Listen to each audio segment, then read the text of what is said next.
Chapter 49. Huang Lao Wu, I advise you not to incite everyone to do stupid things here, the shriveled old man sneered. Mortals are indeed nothing special, but don't forget that there are still cultivators. Those experts bought by the human imperial court are all eyeing us country monsters covetously. We just need an excuse to act. Old Chai, you're an old man with half a foot in the coffin. What do you know? The punk named Huang Lao Wu stared at his old rival in disdain. The human imperial court has long been gone, and those cultivator experts have all disappeared. Only a coward like you is so timid. After saying that, he turned around, ignoring old Chai's angry look, and said loudly to the onlooking monsters, I'll tell you the truth. Before I came here, I went to the human construction site and caused a ruckus. Look, I'm still intact. The era of humans has long passed, and now it's time for us monsters to rise. Who would have thought that this guy was so ambitious? Su Xinxing frowned and motioned for Mo Li to block his view. Then he shrank into a corner and called Su Feng. Hey, what's the matter, master? Have you rescued that tenant? What? Rescue my ass. I'll settle this with you in 2 days. Now check what happened at the development site at the foot of Crimson Cloud Mountain and how many people were injured or killed. Damn, you're so arrogant even when you're asking for help.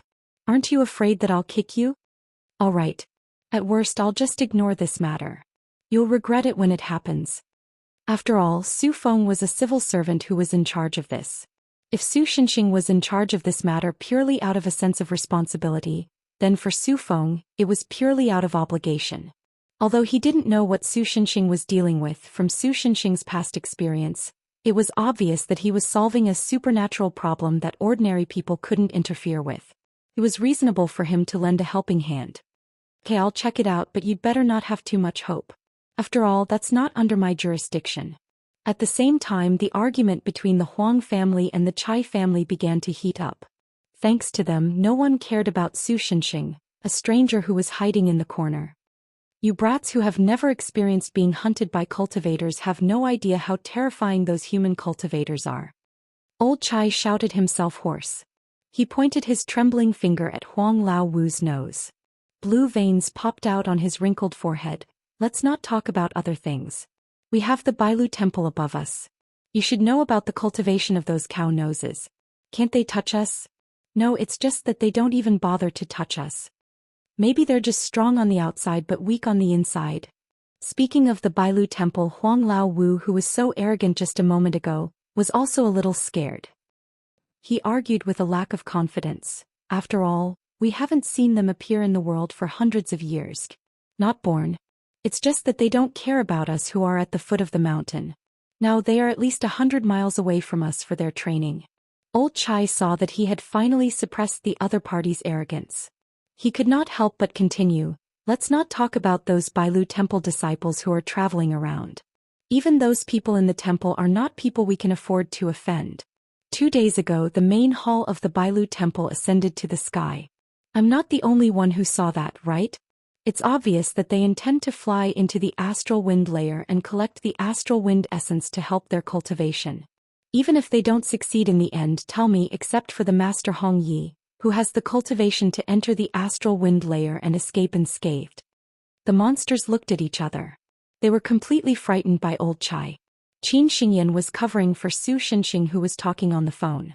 At the same time, he was listening to the little monsters talking about the incident of the main hall of the Bailu Temple ascending to the sky 2 days ago. Most of the little monsters were very afraid of this and exclaimed that the Bailu Temple was invincible.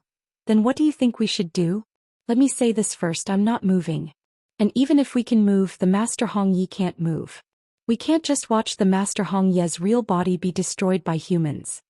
Old Fifth Huang was completely listless this time, but his mouth was still unconvinced as he spoke. The Master Hong Ye's real body is a 1,000-year-old red leaf maple. It's the one we passed through when we came in. It's also the oldest monster on Crimson Cloud Mountain. As the tour guide, Sister Wan very competently inserted a paragraph of explanation. Some of the little monsters have seen the human's development plan. The Master Hong Ye's real body is also included in the list of things that need to be cut down. It doesn't matter. Donor Huang, you don't have to worry about me. Right or wrong, success or failure is nothing. I've stayed here for 1,362 years, 7 months and 13 days. I've already seen through the mortal world and life and death. Master Hong Yi, who had been sitting in the middle like a meditating old monk, suddenly opened his mouth and said, "Back then Yun Guanyu wanted me to abandon Buddhism and enter Tao, so that I could guard the formation eye of the mountain guarding formation for his white deer temple. I didn't agree and was almost killed by him. Now it's only my real body that has been destroyed. I don't mind. Maybe without my physical body, my Buddha's heart can be more enlightened. Why should we get involved in the human's affairs?" Although he didn't say it explicitly, what he meant was that even if his real body was destroyed, he hoped that the monsters wouldn't fight with the humans so that they wouldn't be killed. Those little monsters praised Master Hong Ye's righteousness. Only Huang Lao Wu's expression changed several times. In the end, he punched the bluestone table, leaving a fist mark on the table that had been soaked in demon aura for several years and had become extremely hard. "You ungrateful bastards. I don't believe that you don't know what it means to a plant monster like Master Hong Yi if his real body is destroyed. Pat your conscience and tell me, who here hasn't received the kindness of Master Hong Yi? I'm different from you. If it weren't for Master Hong Ye's help when I was in trouble, my Huang family would have been cut off long ago. Today, even if I have to give up my head and burn down the Bailu temple, I will protect Master Hong Ye's real body from being destroyed." When Huang Lao Wu finished speaking, his shamate head had completely turned into a weasel's. It seemed that he was too agitated to maintain his human form. He bowed to Master Hong Yi. "If anything happens to my family, I hope that Master Hong Yi will take good care of my child, Huang Ying."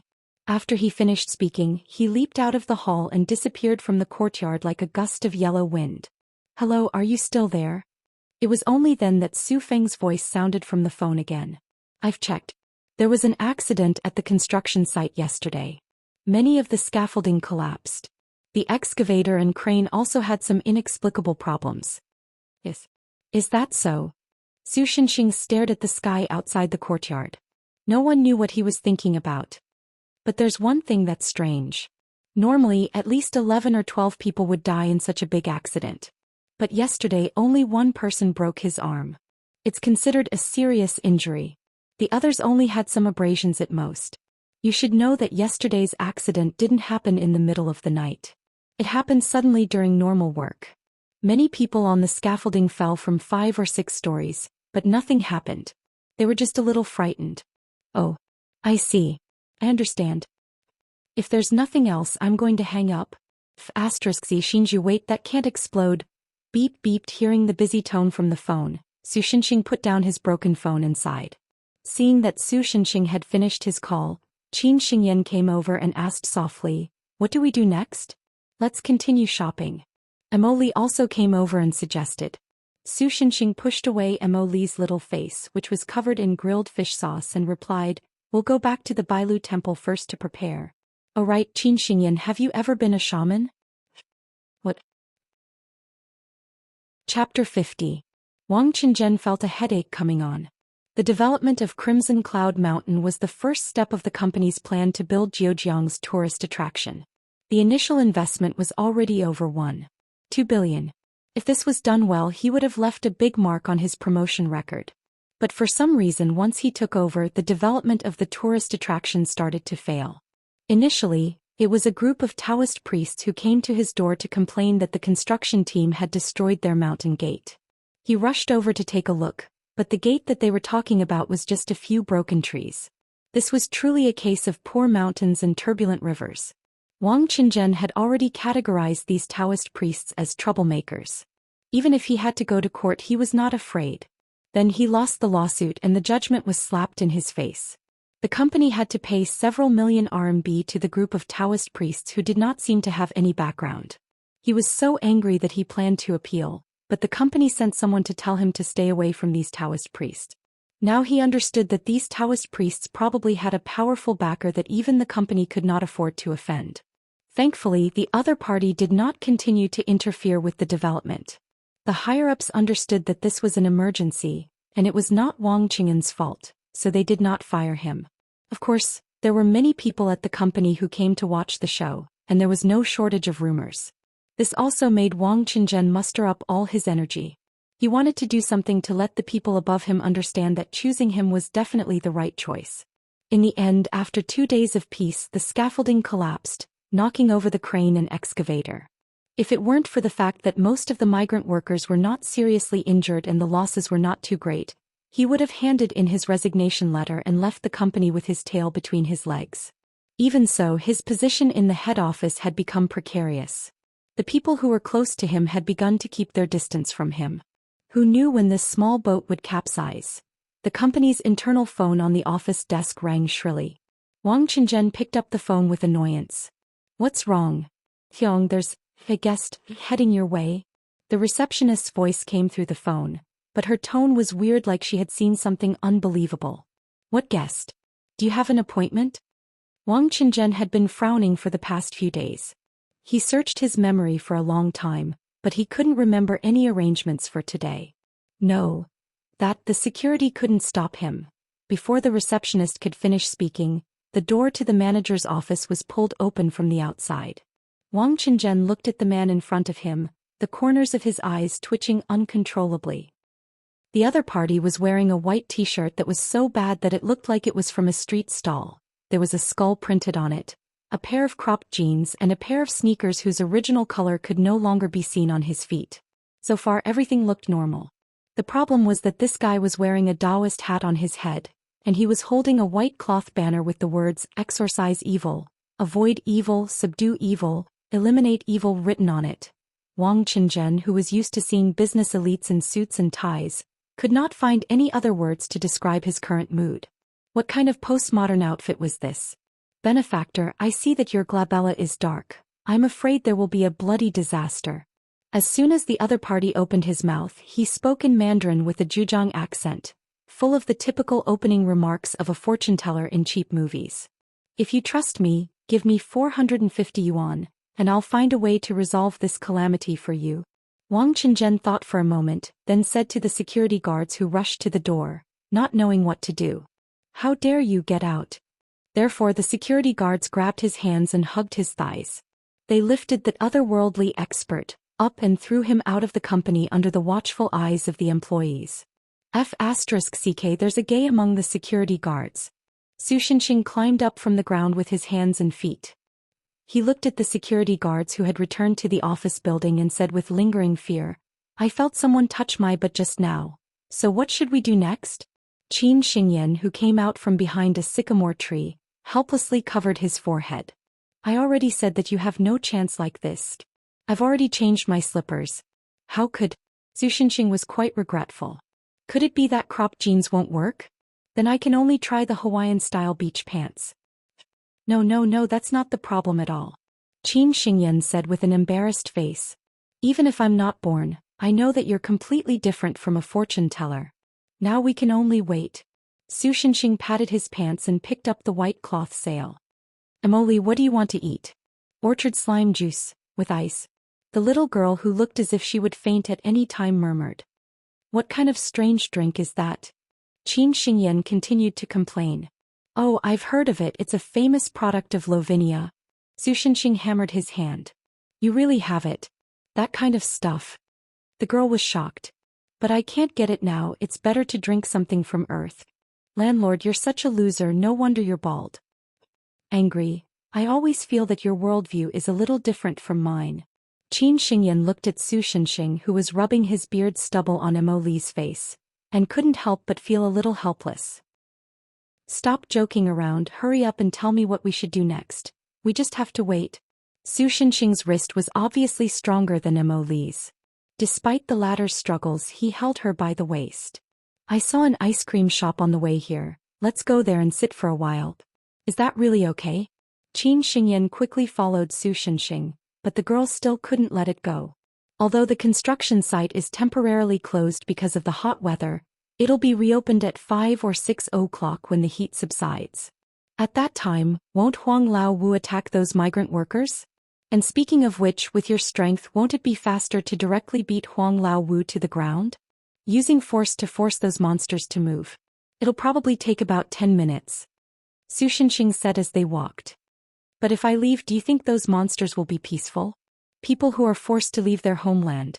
I mean monsters, will they really be willing to settle down in a new place? But it doesn't have to be so troublesome," Qin Xingyan muttered in a low voice.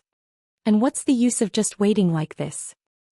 If you're willing to treat me, Su Xinxing winked at Qin Xingyan as the two of them arrived in front of the ice cream shop with a large piece of luggage. I'll tell you. Chapter 51. Although it's not very nice to say this, but in reality, people have a cheap mentality. Su Xinxing picked up the drink in front of him and took a sip. Then he began to explain his plan to Qin Xingyan. For many people, things that they haven't gotten will always be more precious than things that are delivered to their doorstep. Manager Wang is the same. Then why did you go look for him just now? Qin Xingyan didn't understand and asked, and why did you do it in that way? Of course it's to leave an impression. Otherwise he won't know who to look for when the time comes. As for my image, it's definitely for the sake of impact. It's convenient for him to leave a deep impression. Su Xinxing had a face full of strategizing. The most important thing is that my appearance is different from that of the Bailu Temple. Naturally, he won't subconsciously think that I'm from the Bailu Temple and think that the Bailu Temple is causing trouble again. You're so sure that he'll come looking for you? Qin Xingyan couldn't believe it. Didn't you just say a few words to him and he kicked you out? And he was even carried out. Su Xinxing glanced at Mo Li, who was drinking honey tea with her head lowered. He guessed that this girl must have sold him out. Otherwise, how would Qin Xingyan know what happened inside? Su Xinxing's body was almost immune to all spying techniques. Unless he gave his permission, any technique that targeted him, observed him or marked him would have no effect. Even the surveillance cameras couldn't capture a clear image of his face. They could only see a blurry image. The only person who could observe him without his permission was Mo Li. I won't give you the honey tea. Mo Li raised her head and looked at Su Xinxing, who was staring at her. She immediately hugged the honey tea in her arms and looked at Su Xinxing vigilantly like a mother hen protecting her young. Su Xinxing wasn't really angry. He just continued to talk to Qin Xingyan. In fact, that sentence is enough as an introduction. Could it be that there's some secret behind the 450? No, the point isn't 450. Su Xinxing scratched his face. It's the phrase, there will be a bloody calamity.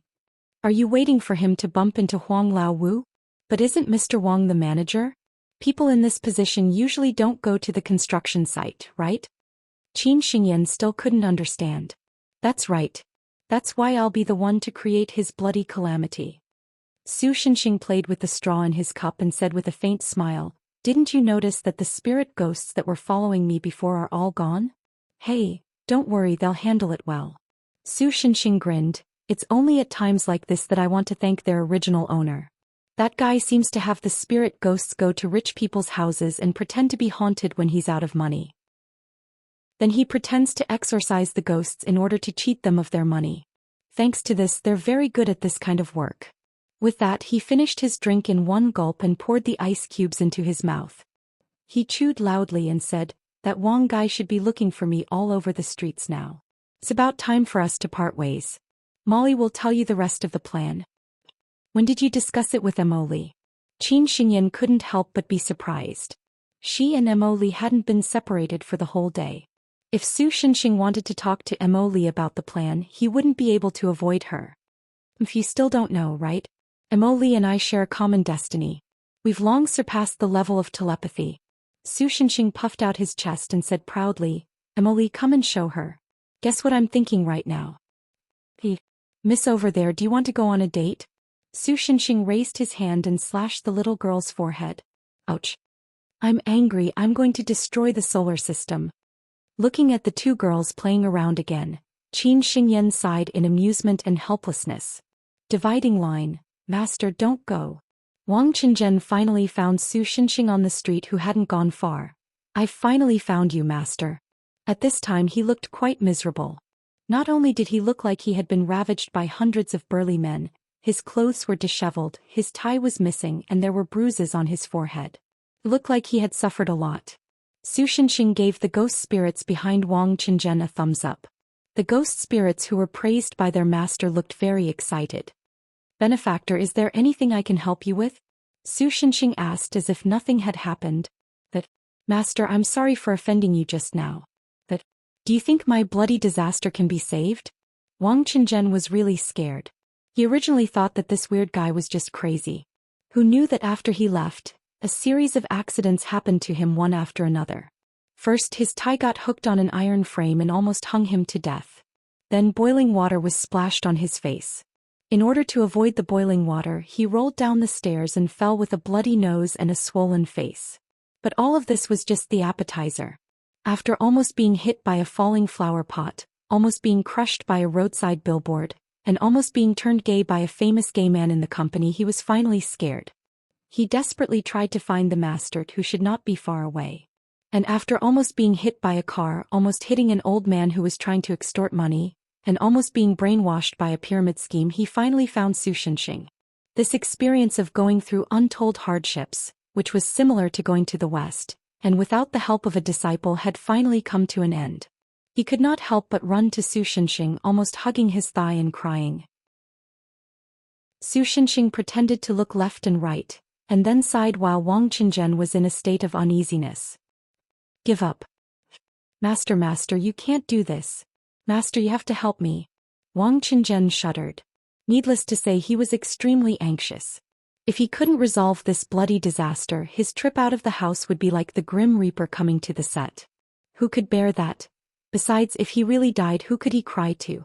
Even if the company admitted that this was a work injury, he would not be lucky enough to receive any money.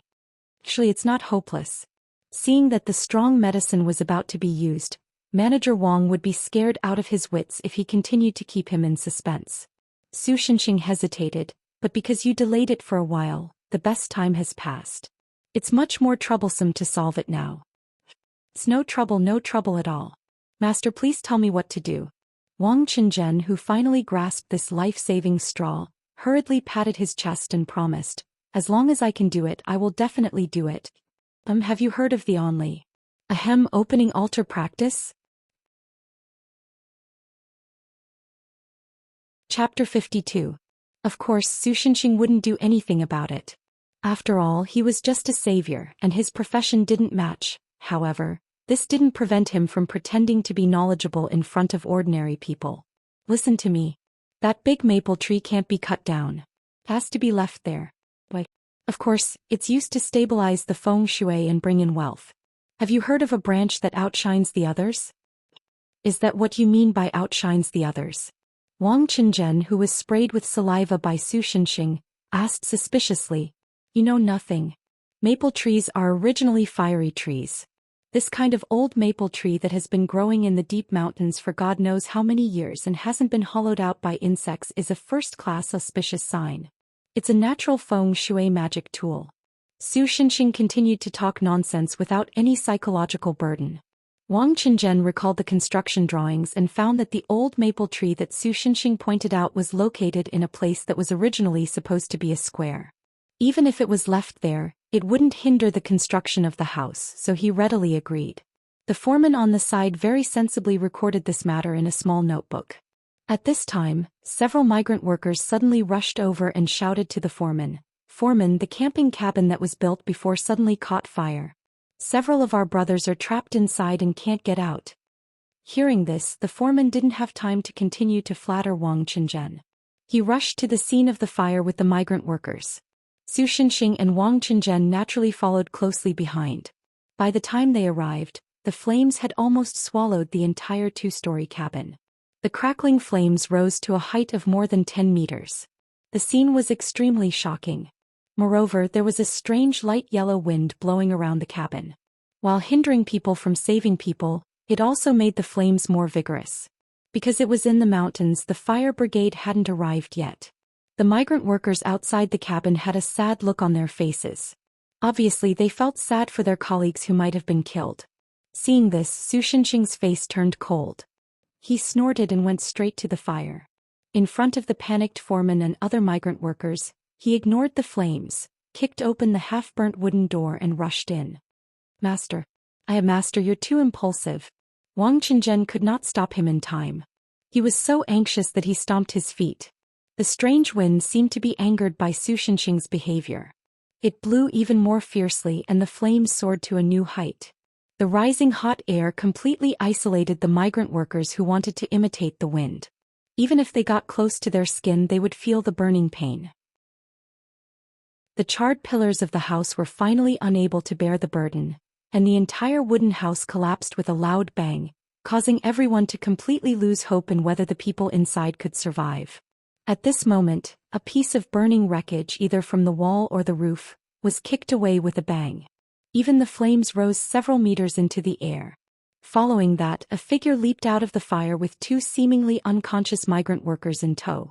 Like a bolt of lightning, they rushed out of the fire. Grandmaster. When Wang Qingzhen saw that Su Xinxing was safe and sound, he could not help but feel relieved. These two people may have been poisoned by carbon monoxide. You'd better send them to the hospital as soon as possible, Su Xinxing said to the other migrant workers as he wiped his face that was blackened by the smoke. The migrant workers immediately moved the two unconscious people to the foot of the mountain gratefully.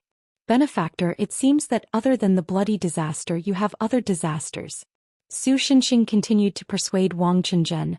I'm afraid this is not the first time this kind of thing has happened, right? Wang Qingzhen suddenly remembered the scaffolding collapse accident a few days ago. His face turned pale. Grandmaster, you must save me. Since I've agreed to this matter, I definitely won't give up halfway. You go down and prepare the things I just mentioned. I'll walk around here and see if there's a suitable place to open the altar. Wang Qingzhen seemed to have found his backbone. He went down the mountain gratefully. If he still had some doubts about Su Xinxing before, he was completely convinced after seeing Su Xinxing save people in the fire. What kind of liar would sacrifice himself to rush into such a dangerous place to save two strangers? After saying goodbye to Wang Qingzhen, Su Xinxing looked at the charcoal fire that had become smaller but was still shockingly hot. He frowned slightly. Although it's a little earlier than planned since the monsters have already started, he muttered a few words to himself and quickly walked into the nearby forest. The woods were quite dense, but at this moment the wind was whistling. It sounded like someone was whistling, which made people involuntarily feel scared. Therefore Su Xinxing waved his fist and beat out the guy who was pretending to be a ghost in the woods. You're not an ordinary person. Huang Laowu covered his cheek and looked at Su Xinxing in surprise while seeing stars. It was also you who collapsed the scaffolding a few days ago, right?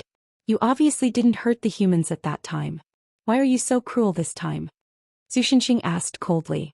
If it weren't for him, the two workers in the room would have definitely died. At most, they would have to choose between being burned to death, crushed to death, or suffocated to death. After all, ordinary people couldn't break through the blockade of the evil wind. Why should I tell? But before he finished speaking, he was kicked out by Su Xinxing. After that, Su Xinxing didn't bother to continue the interrogation. After all, the reason was nothing more than since I can't move the humans with minor injuries, I can only severely injure or even kill a few people. He just grabbed the guy by the back of his collar and dragged him into the old maple tree not far away, the place where the monsters gathered.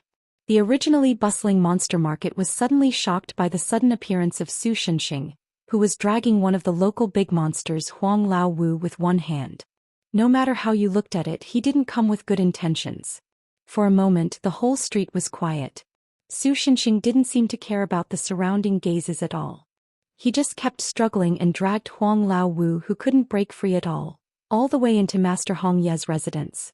Master Hong Yi and Old Chai, who hadn't left yet, had already received the news from the other monsters. At this moment they were on guard. Cultivator, what do you mean by this? Old Chai, who usually didn't get along with Huang Laowu, didn't have the slightest hint of gloating at this moment. Instead he stared at Su Xinxing vigilantly. Under the bluestone table, his withered old hands were tightly clenched. He was in a state where he was ready to attack at any time. Su Xinxing swung his hand and threw Huang Laowu forward. Huang Laowu awkwardly knocked over the stone table. Then he stumbled and stood up. His eyes were bloodshot. Obviously, this humiliation made him lose his mind. However, Su Xinxing was familiar with this as if he didn't see it. He looked around and the demons around him all looked at him with hostility. I'm not targeting any of you monsters. He kicked Huang Laowu, who stood up with difficulty and stepped on the ladder's head. I'm saying that all the monsters here are trash. He kicked Huang Laowu again and made a fighting pose like Huang Feihong. I'm in a hurry. All of you come at me together. Chapter 53. The process of the battle was too tragic, so there was no need to repeat it here. In short, it could be summed up in the following few sentences. The monsters surrounded Su Xinxing. The monsters began to besiege Su Xinxing. The monsters felt that they had a great advantage. Su Shenxing waved his fist. The monsters typed out GG. The battle lasted for 1 minute and 46 seconds. Of course, the real scene was more tragic, mainly from the bruised and swollen faces of the monsters. Who's next? As the only one still standing, Su Shenxing looked down at the monsters on the ground who couldn't even stand up. This fellow Taoist, Master Hong Yi, struggled to sit up, looked at Su Shenxing, who was full of disdain, and asked with a bitter smile, "May I ask how we offended you? You suddenly barged into this place and attacked us. Isn't this too unreasonable?" From their point of view, Su Shenxing's sudden attack was indeed like a calamity falling from the sky, especially those little monsters who were still immersed in the atmosphere of the Emperor's Flow Festival. Before they knew anything, they were forced to attack Su Shenxing, and then, without knowing anything, they were almost killed by the aftermath of the cloud scales on Su Shenxing's fists. Do humans need a reason to eliminate monsters? Su Shenxing smiled coldly and said, "You don't surrender and you don't want to die. This makes it very difficult for me. I understand. We'll move out of here and never set foot in the human world again." Master Hong Yi was disappointed. It was not rare for human cultivators to hate monsters. In fact, the current situation was much better than the ancient times when spiritual aura was abundant. At that time there were more monsters, but human cultivators caught them wave after wave to refine elixirs and weapons under the banner of subduing monsters. If it wasn't for the fact that anything could become a monster as long as there was abundant spiritual aura at that time, they would have gone extinct long ago. However, Master Hong Yi didn't expect that there would be such a powerful human cultivator who hated monsters in the current era when spiritual aura was scarce. Perhaps even Yun Guanyu, who was known as a world-shaking genius, was inferior to him. "When did you have the misconception that I would let you go?" Su Shenxing sneered and said with a wicked face, "Haven't you heard of the saying that evil must be eradicated? What if you attack ordinary people after I let you go? Don't even think about leaving today. All of you will die here." Hongya pointed at Su Shenxing, but she was so angry that her finger was trembling. "Master, he's tampered with the barrier outside. Our brothers can't get out." A little monster who wanted to sneak out of this place cried out miserably. Su Shenxing didn't have any spellcasting ability, but he had the ability to protect. Now, the enchantment that the little monsters used to prevent humans from entering by mistake had been added with the blessing of the Holy Land. This enchantment was originally used to prevent non-friendly units from entering the enchantment, but now it was used to trap the little monsters in the enchantment.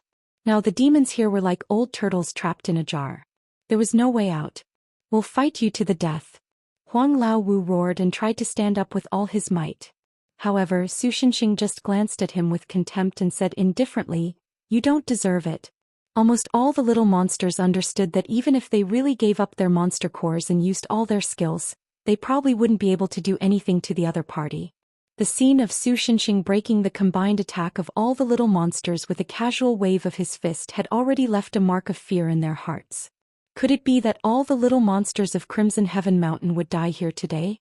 With the loss of spiritual chi in this world, there probably wouldn't be new little monsters born in the next 100 years. The inheritance of the little monsters of Crimson Heaven Mountain would also be completely cut off. Thinking of this, Hongya, who had lived for 1,000 years and thought that everything was nothing, couldn't help but feel sad. At this moment, the sound of glass shattering came from the sky above the courtyard that had long been reduced to ruins. As the sound rang out again, spiderweb-like cracks appeared in the blue sky. "This is..." All the little monsters, including Hongya, raised their heads to look at the sky. Then the sky loudly shattered, and 3 figures fell from the sky along with the fragments of the sky. The one in the lead was a petite girl with blonde hair and twin ponytails. The flame condensed from magic power in her right hand was jumping excitedly. It seemed that she had used this to break the barrier just now. Next was Qin Xingyan, who had changed into the standard Taoist robes of the Bailu Temple. At this moment the girl was looking at Su Shenxing with a complicated gaze. Finally there was the little monster Wan who was in a sense the little monster. The little monsters couldn't help but whisper to each other. Could the one in the lead be a little monster from the west? Although the demonic aura on her hand is a little strange, it's shockingly strong. If it's her, maybe. The girl in the back seems to be from the Bailu Temple on the mountain. Is the Bailu Temple also involved in this matter? Its sister Wan were saved. Wan 13th aunt, quickly save your nephew. Then Qin Xingyan saw Sister Wan run to the side with a black face. She used her wooden slippers to fiercely step on the little monster who called her 13th aunt. Ahem, Su Xinxing used a dry cough to draw the attention of the little monster who was moaning either in pleasure or in pain back to himself. Then he once again put on a contemptuous expression and looked at Qin Xingyan. What's wrong? Has the Bailu temple also fallen to the point of associating with demons? Without waiting for Qin Xingyan to answer according to the script, Emoli extinguished the magic power in his hand and walked towards Su Xinxing. Are they going to fight? Although they didn't know what the true form of this blonde girl with double ponytails was, judging from her appearance just now, she was definitely at the level of a big monster. Maybe she and that monster-like human cultivator really had the power to fight. All the monsters were inexplicably looking forward to it. Even Qin Xingyan was a little nervous. He still didn't understand Emoli's way of thinking. Walking to the side of the overturned bluestone table, Emoli squatted down and picked up a huge watermelon from the ground.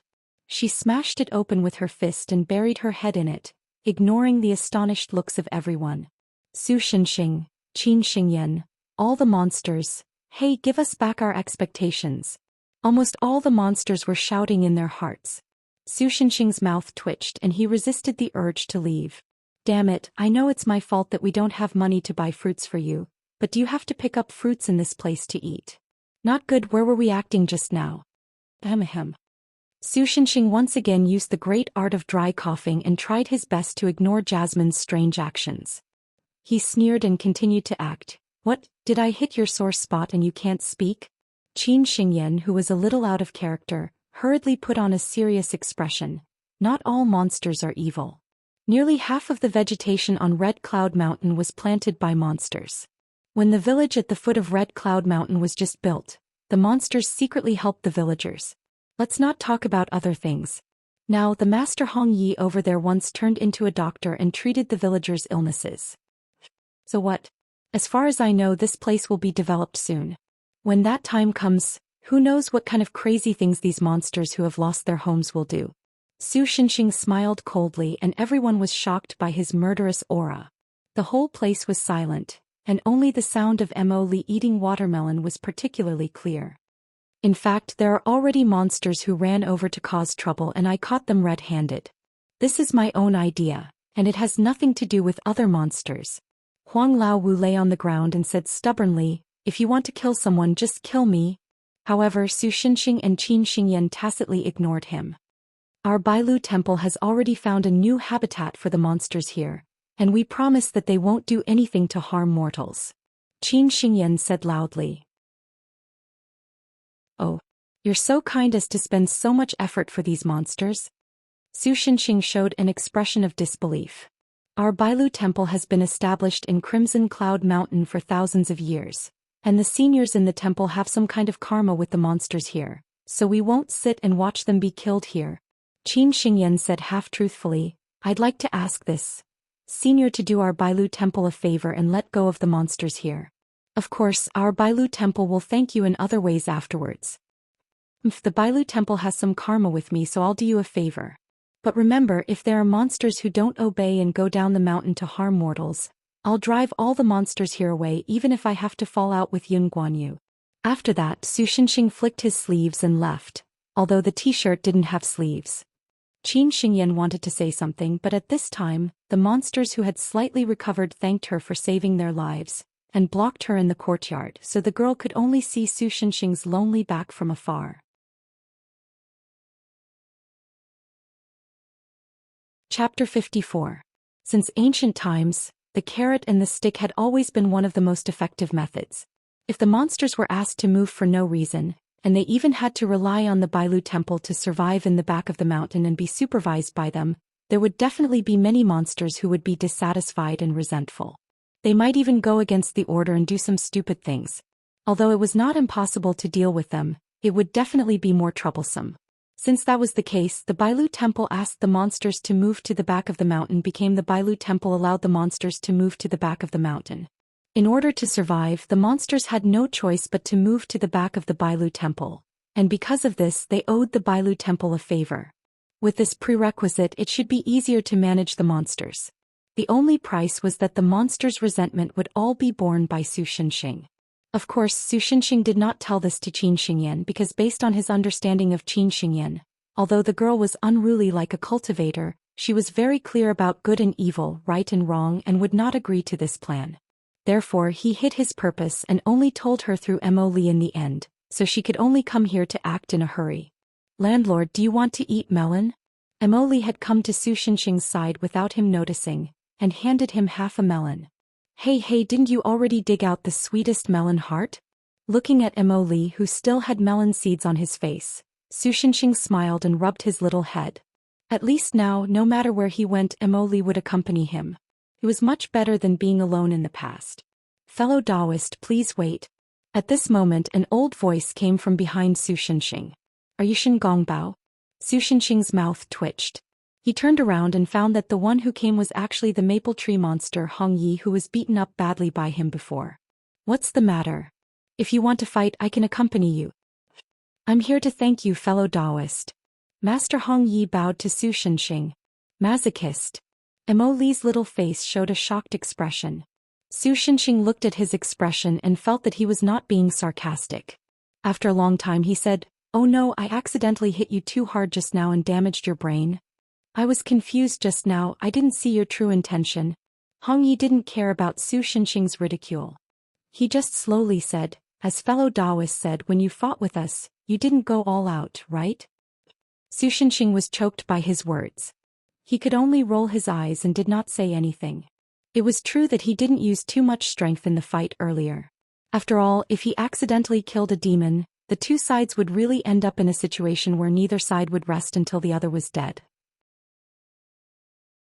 Now, the demon with the heaviest injuries was only at old Fifth Huang's level. Although the weasel's head was swollen like a pig's at the moment, as long as he rested a little with the demon's recovery ability, he would completely recover in a week at most. If you really wanted to kill us like you said at that time, you didn't need to show mercy at all. This shows that you didn't mean to hurt us from the beginning. Master Hong Yi said this and could not help but smile bitterly. I was so anxious at that time that I didn't notice this at all. This is just your guess. It doesn't prove anything, right? Su Shenxing turned his face and retorted, maybe I plan to keep you alive like a cat playing with a mouse? A man's tsundere is not cute at all, Mo Li said in a voice that only Su Shenxing could hear. The latter was speechless. This old monk is the most senior plant spirit in this forest. Other than the White Deer Temple and its surroundings, almost all the plants on Crimson Heaven's Mountain can be this old monk's eyes. After you left, this old monk did a little research on your traces and found that you had already told the mortal landlords that you would leave this old monk's true form at the venue in the future before you came to cause a ruckus during the Emperor Flow Festival, right? The old monster said with a smile, I don't think that such a person would really kill the entire demon clan just because of a disagreement.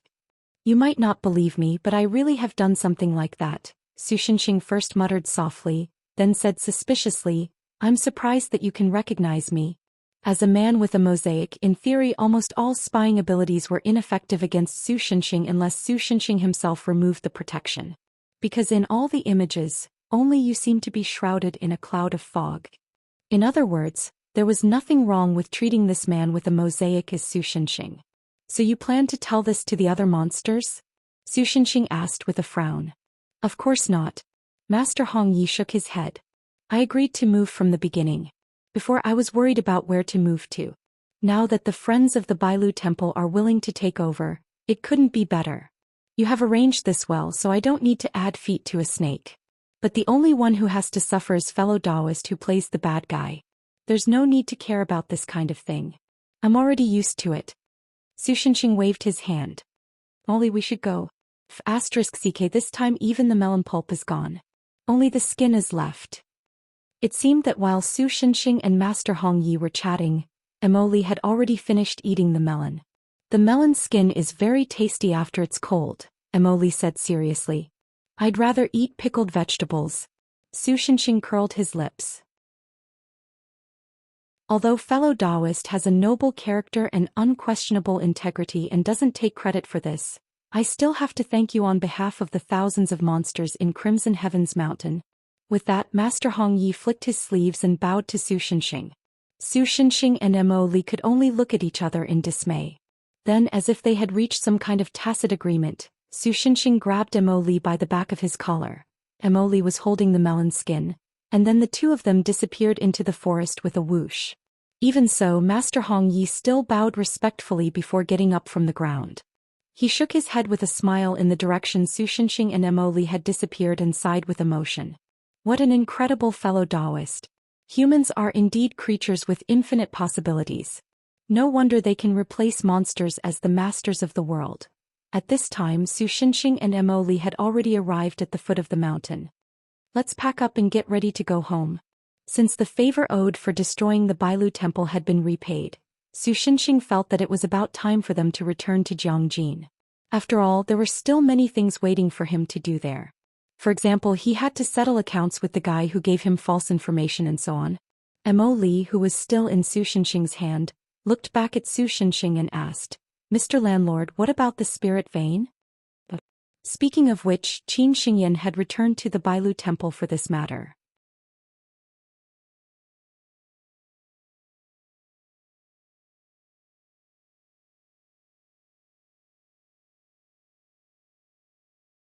Chapter 56. There were a total of 6 criminals. Xiao Jingyi secretly compared the combat power of the two sides. His gun was left at the police station and he didn't bring it with him. If he brought it home, it would be dangerous if it became a demon. To be honest, his home was quite dangerous right now. However, Xiao Jingyi was still a graduate of the police academy. Although he was usually beaten up by Mo Li, who wasn't even as tall as his chest, he still knew how to use police martial arts. Moreover, when he used it, 3 to 5 burly men couldn't even get close to him. If it was a normal situation, he wouldn't be afraid of these 6 hooligans. At most, he could just kill one of them and run away. He didn't believe that these guys would dare to chase him into the police station. However, the problem was that there was still a female passenger with a strong sense of justice. "Oh, I haven't come to find you yet and you've already delivered yourself to me." The pickpocket was still cursing, but when he saw the female passenger get out of the car, his eyes lit up.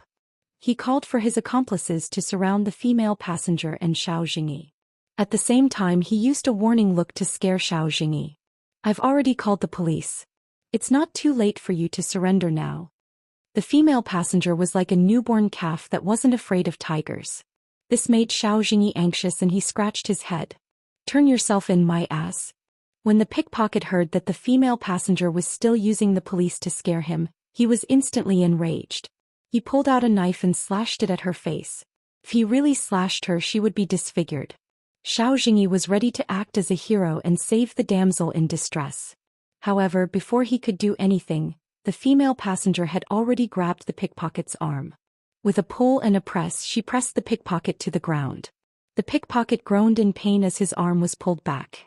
This guy, woman, was also a martial artist. At this moment, Xiao Jingyi's thoughts were in sync with the other criminals. When the other 5 saw that the pickpocket was restrained, they couldn't help but surround the female. On the other hand, Xiao Jingyi, who was a police officer, was forgotten. The female passenger wasn't afraid. With a crack, she dislocated the pickpocket's right arm and faced the 5 men. However, Xiao Jingyi noticed that they were secretly exchanging glances with each other. The moment they entered the female's attack range, the 5 men threw a handful of lime powder at her. The female was caught off guard and the 5 men rushed forward. Seeing that the female was about to suffer, Xiao Jingyi, who had been waiting for a long time, finally had the chance to perform. First, he kicked a burly man who had his back facing him. Then he took out a fountain pen and shouted, "Watch out for my hidden weapon." Then he threw out the fountain pen that was shouting, "That's not how you use a fountain pen." The burly man on the other side subconsciously dodged, only to find that it was just an ordinary fountain pen. Just as he was about to drag Xiao Jingyi out of the scuffle, he felt a sharp pain in his thigh. He looked down and found that the fountain pen had been inserted into his thigh. Furthermore, the entire tip of the pen had sunk into his thigh, the kind that was extremely deep. He didn't know if it had injured his aorta, but blood was gushing out uncontrollably. Thus he clutched his thigh and screamed as he rolled on the ground. Before the burly man who had been kicked over could stand up, one of the 3 men who were scuffling with Xiao Jingyi found that his right hand and left leg were inexplicably handcuffed. His entire body was bent over like a prawn, unable to exert any strength. No matter how hard he struggled, it was useless. There were only 2 men left, so naturally they weren't Xiao Jingyi's match. He defeated the 2 men in a few moves, then added a kick to the man who had been knocked over by him at first, who now seemed to have the strength to stand up. After sending him and the other man who had been handcuffed to hell, the sound of police sirens could be heard from afar. As expected of the Jiangjin police station. Every time they only come after the incident is over. After cleaning up the scene that might expose his identity, Xiao Jingyi left the female passenger who was almost fully recovered. He put the fountain pen back into his pocket and ran to the next street to take a nap. Although the female passenger had seen his face, she had treated Xiao Jingyi as a tax maggot from the beginning to the end. Obviously, it was impossible for her to carefully observe Xiao Jingyi's appearance. Even if she had carefully observed him, it wouldn't have been that easy to identify him. Jiangjin was so big and there were nearly 1 million people making a living in this city. How could 2 people who had never met before bump into each other so coincidentally? Thus, with a relatively relaxed mood, he went to the special office of the criminal police unit. Team leader Su Feng wasn't in the office at this time. The white-haired lowly named Xinzu Tu, who looked like she was still in primary school, was fiddling with something that looked like flour mud. Xiao Jingyi subtly moved his seat away from Xinzu Tu. That flour mud was actually a type of explosive. When Su Feng said that it was just an ordinary plastic bomb, Xiao Jingyi foolishly believed him. Until he saw Xinzu Tu use a fingernail to blow up a monster that was as big as a bus and looked like Picasso into pieces. The biggest part of the monster's body was actually half a tooth. He decided that he would never believe Su Feng's nonsense again. Until now, Xiao Jingyi's heart still trembled in fear when he saw the second heart fiddling with that thing. He was afraid that if he wasn't careful he would experience the joy of "Why don't you ascend to the heavens?" Although he wasn't confident that his remaining body would have the ability to experience that feeling. Xinzu Tu suddenly thought of something and threw the flour mud away. Then she rummaged through the drawer of her office desk to look for something. Xiao Jingyi carefully looked at the flour mud that was less than 30 centimeters away from him. He couldn't help but swallow his saliva. Could it be that this lowly had something even scarier? Then he saw her take out a stack of paper and start drawing on a small yellow book. And it was a BL type. Puff. I vomited blood. Xinzu Tu, who didn't seem to know how to speak, wrote on the paper. I almost poked my own eyes out, okay? Wait a minute, why did the 2 naked men entwined together look so much like Su Feng and me? Xiao Jingyi suddenly had a very bad premonition. Just when he was hesitating whether to risk his worldview to ask the other party, Su Feng pushed the door and entered. Feel happy, handyman. As if he didn't see what Xinzu Tu was doing, he cheerfully said to Xiao Jingyi, I found an assistant for you. The bad premonition became even stronger. Hello, my name is Feng Xiaoqing. But it's you. The one who followed Su Feng in was the female passenger he met before.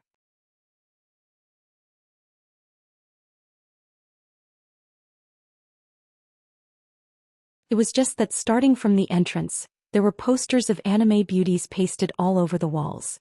Officer Xiao, can I ask what kind of person the guy who suddenly died here was? Feng Xiaoqing's eyebrows twitched as she asked helplessly. Just as you thought, he's an otaku. Xiao Jingyi spread out his hands and replied, if it weren't for his netizens on a domestic same-sex dating website who found out that he hadn't been online for a long time and called the police, I'm afraid it would have taken a long time to find out that he was dead. It's obviously a very tragic thing, but I don't sympathize with him at all. What's going on? What a coincidence, me too. While talking, the 2 of them searched the house, but as expected, there were no clues related to the haunting. There were only various dusty figurines, Blu-ray DVDs, game consoles and comic books. Xiao Jingyi sighed. Thinking about it, if it was really haunted, Su Feng wouldn't have let the 2 of them come here to deal with the situation.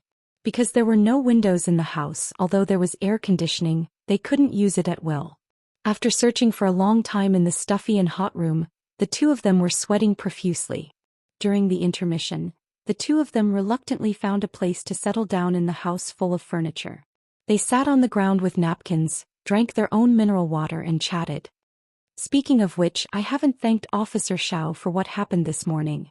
No need to thank me, after all, I'm also a police officer. Xiao Jingyi laughed. Then can I ask? How did you stab the criminal's leg with the fountain pen?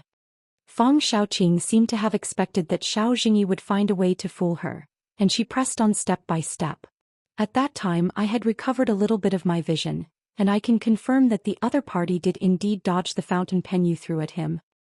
You might not believe it, but in fact the fountain pen did it by itself. Xiao Jingyi thought for a moment and then told her the truth. It's okay if you don't want to tell me, but there's no need to tell such a low-level lie, right? Then, as he expected, the other party showed a look of disbelief. It's up to you to believe it or not anyway, that's all I can say. Xiao Jingyi shrugged, expressing helplessness. I'm very curious. Fang Xiaoqing moved closer to Xiao Jingyi, opened her watery eyes wide and quietly watched him. Wait, don't come over. A certain someone who still retained his virginity immediately blushed, and his body unconsciously leaned back, but Fang Xiaoqing continued to move closer. As a result, the two of them fell together in a very ambiguous position. Fang Xiaoqing's body was unexpectedly soft.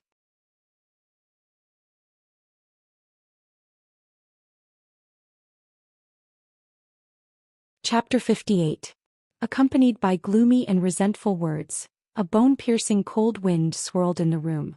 After carefully avoiding the more expensive figurines and game consoles, it lifted all kinds of magazines, strategy books and pornographic books together, turning into a turbulent wave that rushed towards Xiao Jingyi and Fang Xiaoqing.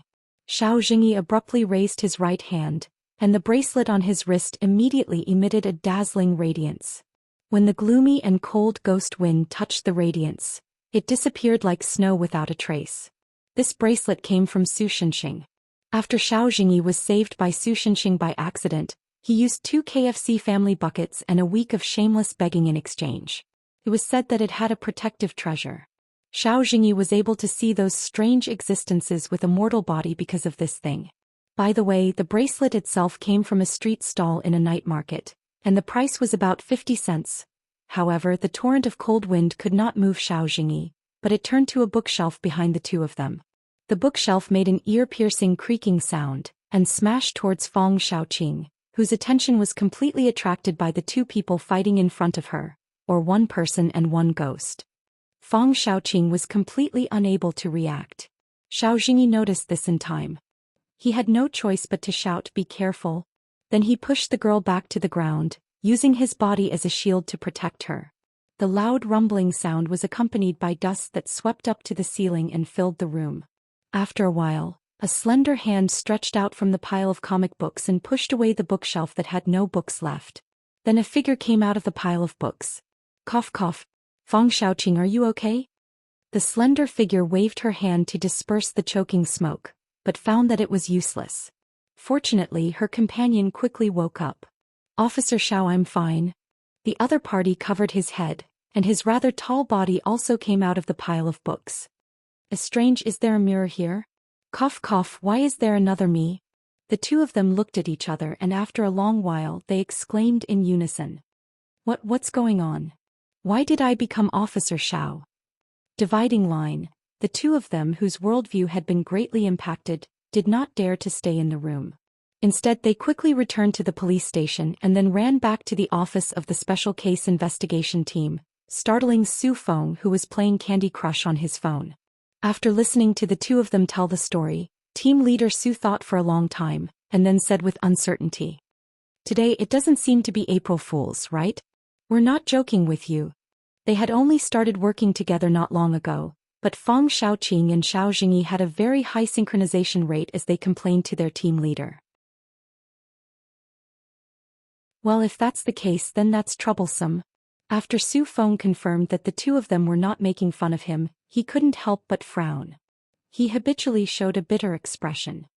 Because I didn't notice anything like an earthbound spirit in that house, that's why I sent you guys. And as far as I know, Soul Swap is a very high-level spell and ability. Wait, why are team leader and Officer Xiao so calm? That was a specter. You're a genuine ghost. Fang Xiaoqing, who was wearing Xiao Jingyi's appearance, waved her hands and said excitedly, "This is definitely a big discovery that can shock the world. We've already farmed monsters that are many times stronger than that damn otaku ghost several times, okay?" Xiao Jingyi and Su Feng looked at the new team member speechlessly. After a moment they tacitly decided to ignore her, and continue. Since he can use this kind of spell to swap human souls, It means that the other party is not too weak and has no sense of existence, so I can't find him. Instead, he has an ability like aura blocking to avoid my search. To be honest, even if I go there myself, I might not be able to find that guy. Su Feng said helplessly. So that's how it is, squatting at home is an inherent skill of a damn otaku, Xiao Jingyi muttered in his heart. Soon after he asked unwillingly, then what about Exen Su's second young miss? Does she have a way to restore us to our original state?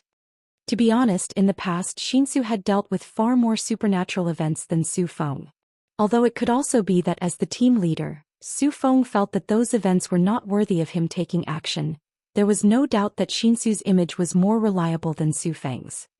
Although in most cases Shinsu would just blow up the enmity. It's not that there isn't any. I remember that she recently came up with something called personality recovery bomb. It just so happens that she was still troubled by the lack of test explosives. Is there really no other way? So Xiao Jingyi honestly dismissed the idea of asking Shinsu for help. There is no exact method at the moment, but if it's just a suggestion, I have one. Su Feng touched his chin and then said, actually, I just received news that your old friend has returned to Jiangjin. If it's him, he might have a solution.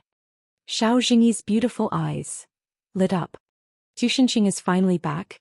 Fang Xiaoqing, who was talking to herself, saw Xiao Jingyi's appearance and couldn't help but ask curiously, who is Su Shenxing?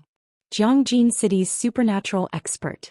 Xiao Jingyi stood up and winked at Su Feng. Team leader, let's take half a day off. Please approve it. Hey, don't use my appearance to give the bureau chief a flirtatious look. Fang Xiaoqing on the side protested. Speaking of which, Justice, there is one more thing I need to inform you.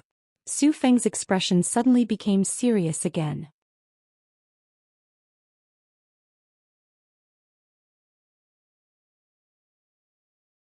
Chapter 59. By the time Xiao Jingyi and the others arrived at Sakura apartment, the sky had already darkened. The main reason was that Sakura apartment was located in the suburbs and was far from the city's police station. It was also because Fang Xiaoqing dragged Xiao Jingyi to buy a new set of clothes to change out of her revealing t-shirt. Because Fang Xiaoqing explicitly forbade Xiao Jingyi from looking at her naked body, he followed her in when she changed her clothes, causing the surrounding men with girlfriends to reveal subtle expressions of F***ck. This is not a UOB. Are you really sure that the people living here have a way to solve our problem? Looking at the dilapidated appearance of Sakura apartment, Fang Xiaoqing naturally asked this question. Or rather, if even he can't do anything, then I'm afraid no one in the entire Jiangjin city can. Xiao Jingyi was full of confidence in Su Shenxing. As he spoke, she went up and knocked on the door. Who is it? A girl's voice that he had never heard before came from inside. Then the rusty security door was opened, revealing the true face of the girl inside. It was a girl about the same age as Su Shenxing. Her hair was dyed chestnut and slightly curled. Her clothes were extremely fashionable and they complemented her temperament. Her whole person was bright and beautiful, creating a great contrast with the dilapidated appearance of Sakura apartment. It further set off the girl's natural beauty. Xiao Jingyi's eyes suddenly lit up. Ah, aren't you Song Yu who often appeared on TV? Fang Xiaoqing, who was behind him, recognized the other person and exclaimed. Sure enough, girls were more interested in chasing stars and the like. It was just that Fang Xiaoqing's voice was exactly the same as his original voice, which made Xiao Jingyi feel complicated. He sounded like an idol otaku. So you are? Song Yu had never seen Xiao Jingyi before, not to mention that Xiao Jingyi's appearance was Fang Xiaoqing's. That is Su Shenxing at home? Xiao Jingyi tidied up his mood and asked. He guessed that the original big star in front of him should be the new tenant of Sakura apartment. In order to avoid the media and so on, she lived here in seclusion. Although it felt like a novel, it was not impossible. In that case, there was no need to get involved with the other party. It was better to simply let Su Shenxing come out to pick him up. She didn't expect that as soon as she spoke, the other party's eyes had a wonderful change. It felt like she was looking at a rival. There's already one more opponent. Why are you looking for Su Shenxing? Song Yu's voice first, she whispered, then she put on a businesslike smile and asked, why are you looking for Su Shenxing? She was obviously smiling, but why was in her words as Jingyi's words? So he, she's, he's, he, of her, he said, he, so Songyu was so scared that she suddenly retreated more than a meter and almost tripped over the entrance. At this time Fong Xiaoqing, who was already a little impatient, walked over from behind and pushed away the injured Xiao Jingyi. In short, can you hurry up and let the main character come out? Without waiting for Songyu to answer, Su Shenxing's voice came from the house. Songyu, why did it take so long to open the door? If it goes on like this, the steamed goose heart will be burned. He yawned and scratched his chest as he walked out. It was obvious that he had just woken up not long ago. Halfway through he saw Xiao Jingyi and Fong Xiaoqing at the door. Su Shenxing's eyes moved back and forth between the two of them a few times, then, "What happened to you guys?" He couldn't help but laugh out loud. "Can you see it?" Although he was unhappy to be laughed at, Su Shenxing could see his current situation at a glance, which gave Xiao Jingyi a lot of confidence. More or less. Su Shenxing tried hard to hold back his laughter and said to Songyu, "Songyu, you go back to the kitchen first, they're my friends from the police station." Songyu looked at Xiao Jingyi suspiciously. She felt that such an open declaration that she was a lesbian didn't seem to be a threat, so she obediently returned to the house. "As for you guys come in and sit, but you can only drink plain water." Xiao Jingyi was sure of one thing. Su Shenxing, who was holding back his laughter, gave people a feeling of wanting to beat him up. Of course he couldn't beat him. "Is Emily not at home?" After entering the entrance, Xiao Jingyi asked while taking off his shoes. "He and my friend went to the landlord's house, ? Xiao Jingyi showed a puzzled expression. Fong Xiaoqing, on the other hand, looked a little reserved, but it was quite awkward for a grown man to be so timid. Following Su Shenxing to the living room, Xiao Jingyi thought he saw a black-haired lowly wearing a black Gothic-style uniform and a cap on the sofa, but after rubbing his eyes the lowly disappeared. Could it be that he was too tired recently and was hallucinating? Then tell me what happened. Su Shenxing casually picked a place to sit down and looked at the two people sitting side by side on the sofa.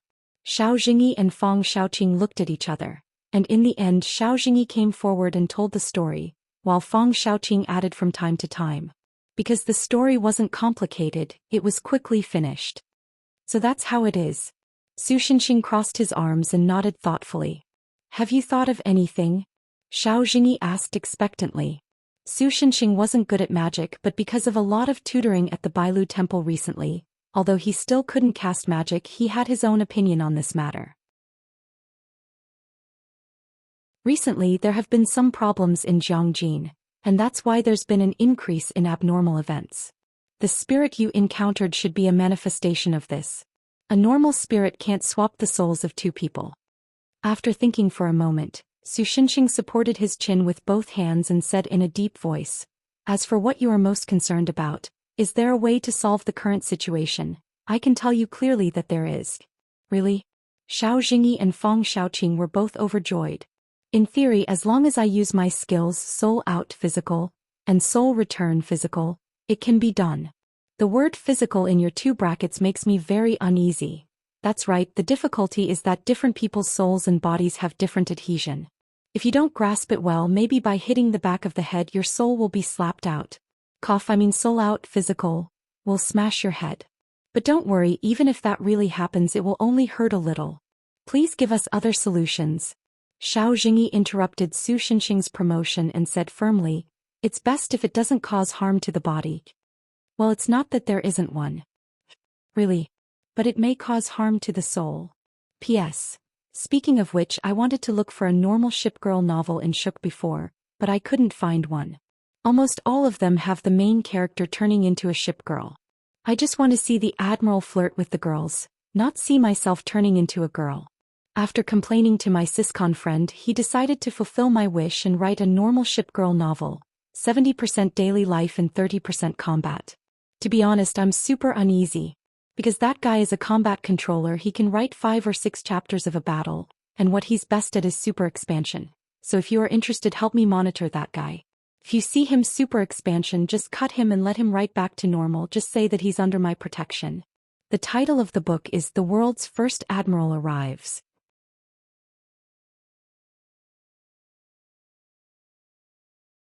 Chapter 60. In fact, as I said just now, ordinary ghosts generally can't do this kind of thing. We can basically confirm that he is able to achieve this kind of mischievous effect because of the help of external forces. Su Shenxing took out a triangular prism cup and poured himself a glass of water and slowly explained. By the way, this cup was bought based on Mo Li's interest, but that girl has never used it once. Mischievous. Xiao Jingyi and Feng Xiaoqing looked at each other.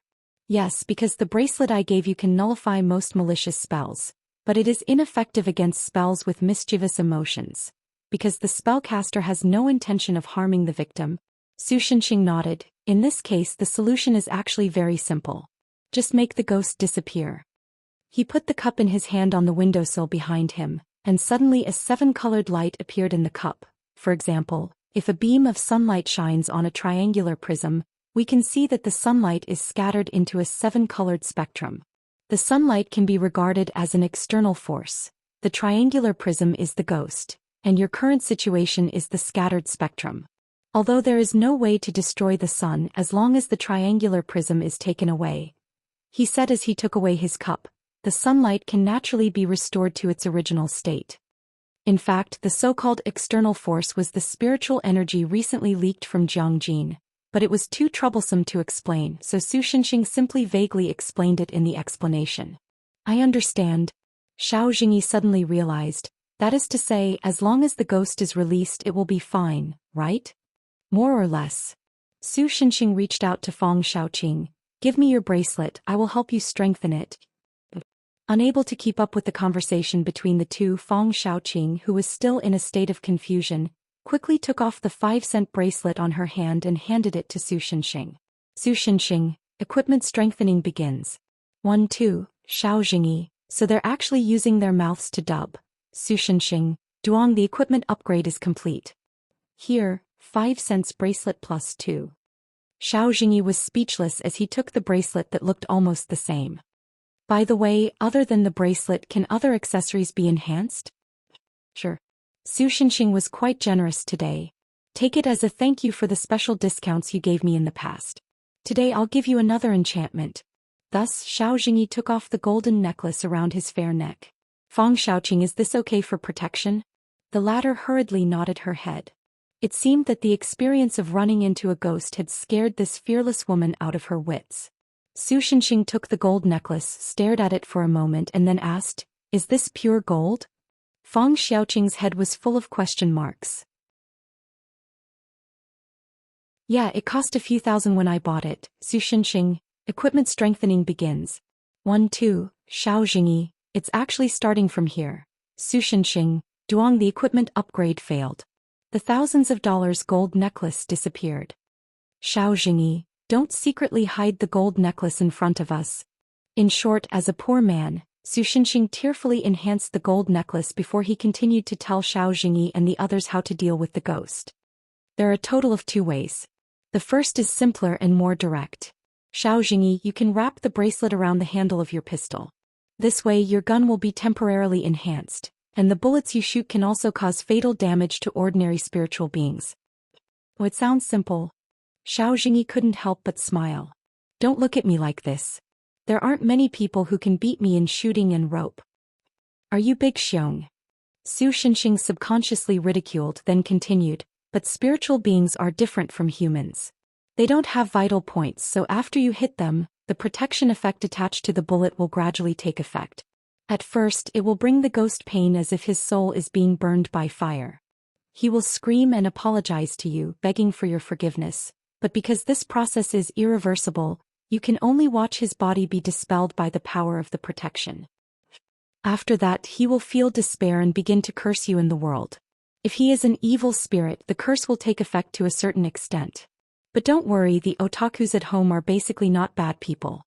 Other than licking the screen and occasionally being a keyboard warrior, they probably won't do anything evil, so there is no possibility of him becoming an evil spirit. Of course, it's also possible to understand it as an otaku who can't even become an evil spirit. Someone in front of the screen vomited blood. In short, his curse should be ineffective. It's just a subconscious action due to the pain of his soul being torn apart alive. In the end, he will become extremely weak and the pain will cause his mind to become blurry. He will cry bitterly and constantly call for his loved ones in life, usually his mother, while apologizing for all the things he regretted in life. Finally, he will sob like a child and gradually turn into ashes and disappear from this world. His soul will be completely destroyed. Happy ending. How is this a happy ending? Yuyun is too unpleasant, hey. This will leave a shadow in my heart for the rest of my life. Xiao Jingyi knelt on the ground, his whole body gray and white as if he had lost control of his body. Fang Xiaoqing also had an expression of disbelief. Speaking of which, was this what it meant to have one's heart hurt? It would indeed cause a psychological trauma that would be difficult to recover from for the rest of one's life. Then there's only one other way. Su Shenxing seemed to have expected Xiao Jingyi to say this.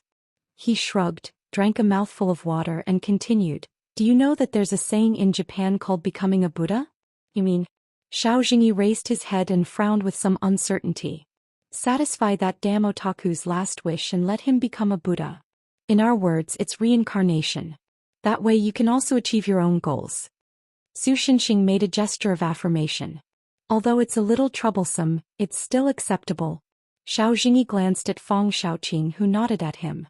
"Oh, there's one more thing." Su Shenxing knocked on his head. "Because that guy should be just an ordinary ghost. After transferring your souls, he'll probably drift for a while because of insufficient spiritual power. At least you won't be able to see him again today." In other words, Fang Xiaoqing's face turned pale. "You two, it's better to think about what to do tonight." Dividing line.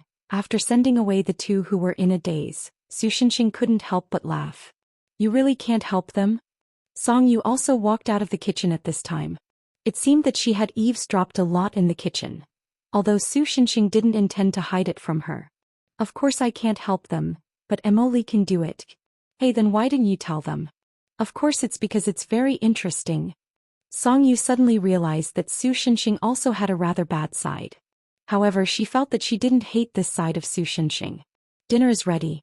"Well, what are you looking at?" Song Yu was planning to try a candlelight dinner with Su Shenxing before Mo Li and the others came back, but found that Su Shenxing was staring blankly at a corner of the sofa. Just now, both Xiao Jingyi and Fang Xiaoqing subconsciously avoided that corner. "Just now, was someone sitting there?" Su Shenxing said with some uncertainty. "Illusion." "Well, it should be an illusion."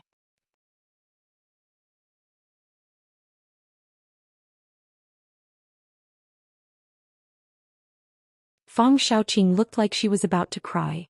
"How about this? You cover my eyes with a towel and take me to the toilet to take off my pants. That's the only way." Fang Xiaoqing gritted her teeth and agreed to Xiao Jingyi's proposal. About 5 minutes later, Fang Xiaoqing collapsed on the bed in a trance as if she had lost all her strength. Her face was full of despair. "I actually used a man's hand to touch me there." "Mom, your daughter has been defiled." Even Xiao Jingyi, who was originally a little careless, was embarrassed. "I say, let's talk about something else. Let's forget this kind of memory that isn't so good for you and me." So he decided to change the topic. "Your family shouldn't be an ordinary family, right? Why did you think of becoming a criminal police officer?" Although Fang Xiaoqing didn't mention her family's situation from beginning to end, she was able to join the criminal police brigade after the police station ended the recruitment period, and was even able to be personally received by Su Feng on the first day of the special case investigation team. Her family was definitely not simple. Of course, it doesn't matter if you don't want to say it. Considering that the other party might have a special situation, Xiao Jingyi added another sentence. "Actually, it's not a big secret. There's nothing that can't be said to others." Fang Xiaoqing was silent for a moment, then said, "Just like you said, I was born in a very good family. Because of some reasons, I won't say more about the specific family situation." "Sorry." Xiao Jingyi nodded to show that he understood and made a continued gesture. "When I was a child, I always thought that I was a very special person. Well, if I look at it from my current perspective, I was very narcissistic and self-centered. At that time, I was studying in an aristocratic school. The parents of the classmates around me wanted to curry favor with my parents. Under their influence, my classmates almost all tried to curry favor with me. This further gave me the illusion that I was special.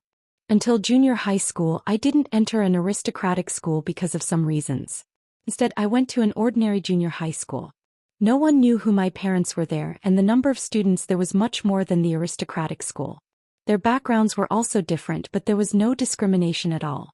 The children of the rich and the children of the farmers could play together. There, for the first time, I realized that I wasn't special. I was just a member of the ordinary people. Just like that, from high school to university, I met too many people. I originally thought that my life experience was rich and colorful, but when placed in such a large base, it was still ordinary. So, whether you call it willful or stubborn, I wanted to have a different life. I wanted to have a different experience.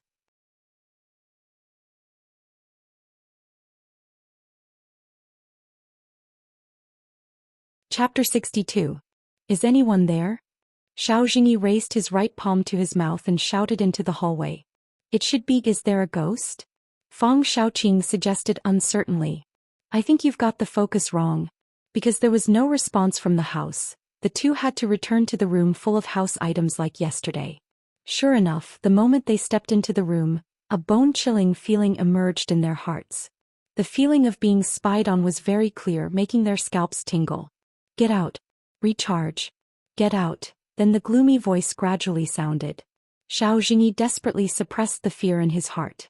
Looking at the pearl-colored figure slowly floating out from the LCD TV screen in front of him, he suddenly gritted his teeth, picked up the rolled-up poster. On the poster was a witch with red and white underarms. From his feet, wrapped his 50-cent bracelet plus toque around the poster and then fiercely punched the figure. Ouch. The other party let out a strange scream, clutching his head and falling to the ground. At the same time, the bone-chilling coldness that had filled the room just now disappeared. You can actually touch me. The homebody ghost looked at Xiao Jingyi in shock. Xiao Jingyi sighed in his heart. As expected, Su Xinxing's products were simple and easy to use. He looked at the ghost with a fake smile and said, Can we talk now? Just because you can touch me you think you're sure to win. Naive, I'm an expert proficient in Bajikun, Taiji, military boxing, and the 8th set of radio gymnastics, the vitality of youth. I'll let you see the horror of joint skills. Humph. The ghost sneered and once again pounced on Xiao Jingyi. Then the latter hit him like a baseball player and sent him flying. Oh, I forgot that ghosts can't touch humans. I miscalculated. The homebody ghost knelt on the ceiling and made an OTZ. Are we so miserable because of this clown?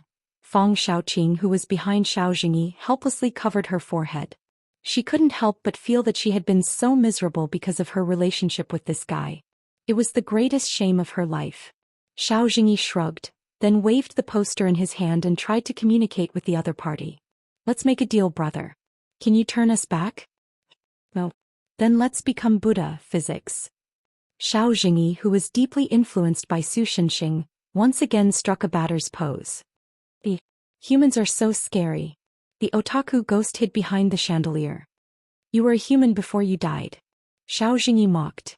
Fang Xiaoqing stopped the somewhat anxious Xiao Jingyi, and then said pleasantly, Don't be afraid, we are actually here to fulfill your wish.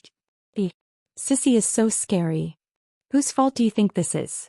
The young girl wearing the skin of a young man broke down. I'm going to kill you. Fang Xiaoqing took out her gun and began to wrap her golden necklace around the gun. Xiao Jingyi hurriedly stopped Fang Xiaoqing, who had somewhat lost her mind. In short, if you have any unfulfilled wishes, quickly tell us. We will help you fulfill them. After finally stopping Fang Xiaoqing, Xiao Jingyi breathed a sigh of relief. Anyway, as an otaku, your wish is like that, right? Having a girlfriend or something like that. After finishing, the two of them had already discussed. As long as it didn't exceed the girl's bottom line, this kind of wish would be solved by Xiao Jingyi, who was currently wearing Fang Xiaoqing's appearance. Let the capital spit out the 4th season of Quanjin Berserk. I can't do it. Possible, I want to watch it too. Let Rin Otang turn the Pokemon special series into an animation. See my life's dream. Let G Fatty count to 3. Give up. Give up, it's hopeless. Hehe, this way you can also understand how powerless you are when you can't do anything. Damn it, I can't refute it. Xiao Jingyi knelt on the ground and groaned regretfully. Well, although I don't know who G Fatty is, if it's just the first two, maybe I can help. Fang Xiaoqing suddenly said, My father's company also cooperates with some animation companies in Fusang. If the production funds are within 10 million, I can make the decision myself. Hey. Xiao Jingyi and the otaku ghost exclaimed together. Then the otaku ghost gave Xiao Jingyi a slap. You guys are in cahoots, why are you so surprised? Of course, because the ghost couldn't touch the real thing, it only felt a breeze on its face. Xiao Jingyi swallowed his saliva. US dollars. Feng Xiaoqing replied indifferently. Although he had already vaguely felt that Feng Xiaoqing's family wasn't simple, he didn't expect her to be a rich young lady. 10 million to buy a wish of yours. This way you can also feel our sincerity, right? Feng Xiaoqing continued to say to the otaku ghost. However, the latter shook his head. I'm joking. Although I really want to see it, if it can really make my wish come true, I have more important things to ask you to do. The otaku ghost floated to a corner of the room and began to tell his story. He was born into a scholarly family. His father was a university professor and his mother was a hospital director. Since he was a child, he was strictly educated by his parents. He was locked at home every day to study. His goal was naturally schools like Tsinghua University or Peking University. He was very sensible. He didn't make a fuss and quietly studied hard according to his parents' expectations. But perhaps because his talent was limited, although his grades could be regarded as a top student, there was still a considerable distance between him and his parents' expectations. After failing the college entrance examination twice, he still couldn't enter the best university that all the students envied. His parents' disappointed expressions made his heart feel like it was being pressed down by a heavy object, accumulating considerable pressure. A few years ago on his mother's birthday, he carefully selected an exquisite gift for his mother, but when he sent it out, his mother didn't accept it. Instead, she said to him, "Compared to these, being able to get into Tsinghua University or Peking University is a better birthday gift than anything else." His heart was trampled, his efforts were ignored, and his hope was completely shattered with the third failure. So he fell out with his parents and ran out alone. He rented a house outside and then became addicted to anime and games. He went from a top student to an otaku in everyone's mouth. After my sudden death, my father came to see me. He said that my mother had become a little sluggish because of the blow. She even had autistic tendencies. Even her work was affected, so she could only resign and stay at home. The otaku ghost curled up into a ball with a painful expression. To be honest, I regret it. Of course, I don't regret entering the otaku house. It's just that although their high expectations for me made me a little breathless, the way I resisted was wrong. If I could have had a good talk with them back then, maybe none of this would have happened. So, your wish. I hope you can enlighten my mother and let her understand that even if I'm dead, people have to look forward. He and my father are still young. If it's possible, it's okay to forget me. It's okay to give me a younger brother or sister. His nasal voice became more pronounced. Well, if I'm still alive, I'll definitely become a qualified younger brother or sister complex. Xiao Jingyi suddenly felt that the atmosphere was a little heavy. So he decided to change the topic to dilute the heavy atmosphere. Speaking of which, where did you get the money to live here and buy the surrounding area? Are you living off your parents? Damn you, I'm a streamer. I've also written articles for anime and manga magazines, and I've also sent strategies to game magazines. I can earn about this amount every month. As he spoke, the ghost wiped his face carelessly and then gestured a number. Wow, doesn't that mean you earn more than me? Xiao Jingyi couldn't help but exclaim. This kind of thing can make so much money. Is this a lot? Feng Xiaoqing tilted her head in confusion. However, Xiao Jingyi and the otaku ghost tacitly ignored her. Well, because of the otaku interest, I accidentally spent money. Speaking of which, the ghost looked around the room. Speaking of which, my apartment's lease is about to expire. After my mother's matter is settled, can you help me donate comics and the like to the children in the mountains? Although I only use them to escape from reality, many of them can bring hope to people. Comics are things that bring smiles to people. Friendship, hard work, and victory. I think it will definitely have some beneficial effects on the children.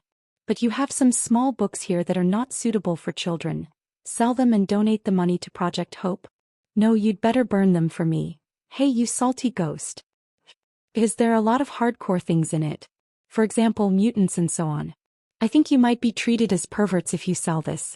What are you talking about, you ready-made pervert? That. Feng Xiaoqing asked curiously. What does Yazanjian mean? Otaku ghost and Xiao Jingyi. That's it then. I'll protect you from the heavens. Don't disappear like a ghost only at times like this, hey? Dividing line. According to the address provided by the otaku ghost, Xiao Jingyi and the others found his original home. The person who opened the door was a middle-aged woman with a gloomy expression. Police comrade, who are you looking for? Excuse me, are you Ms. Wang Chunhua? Xiao Jingyi asked directly. Oh yes.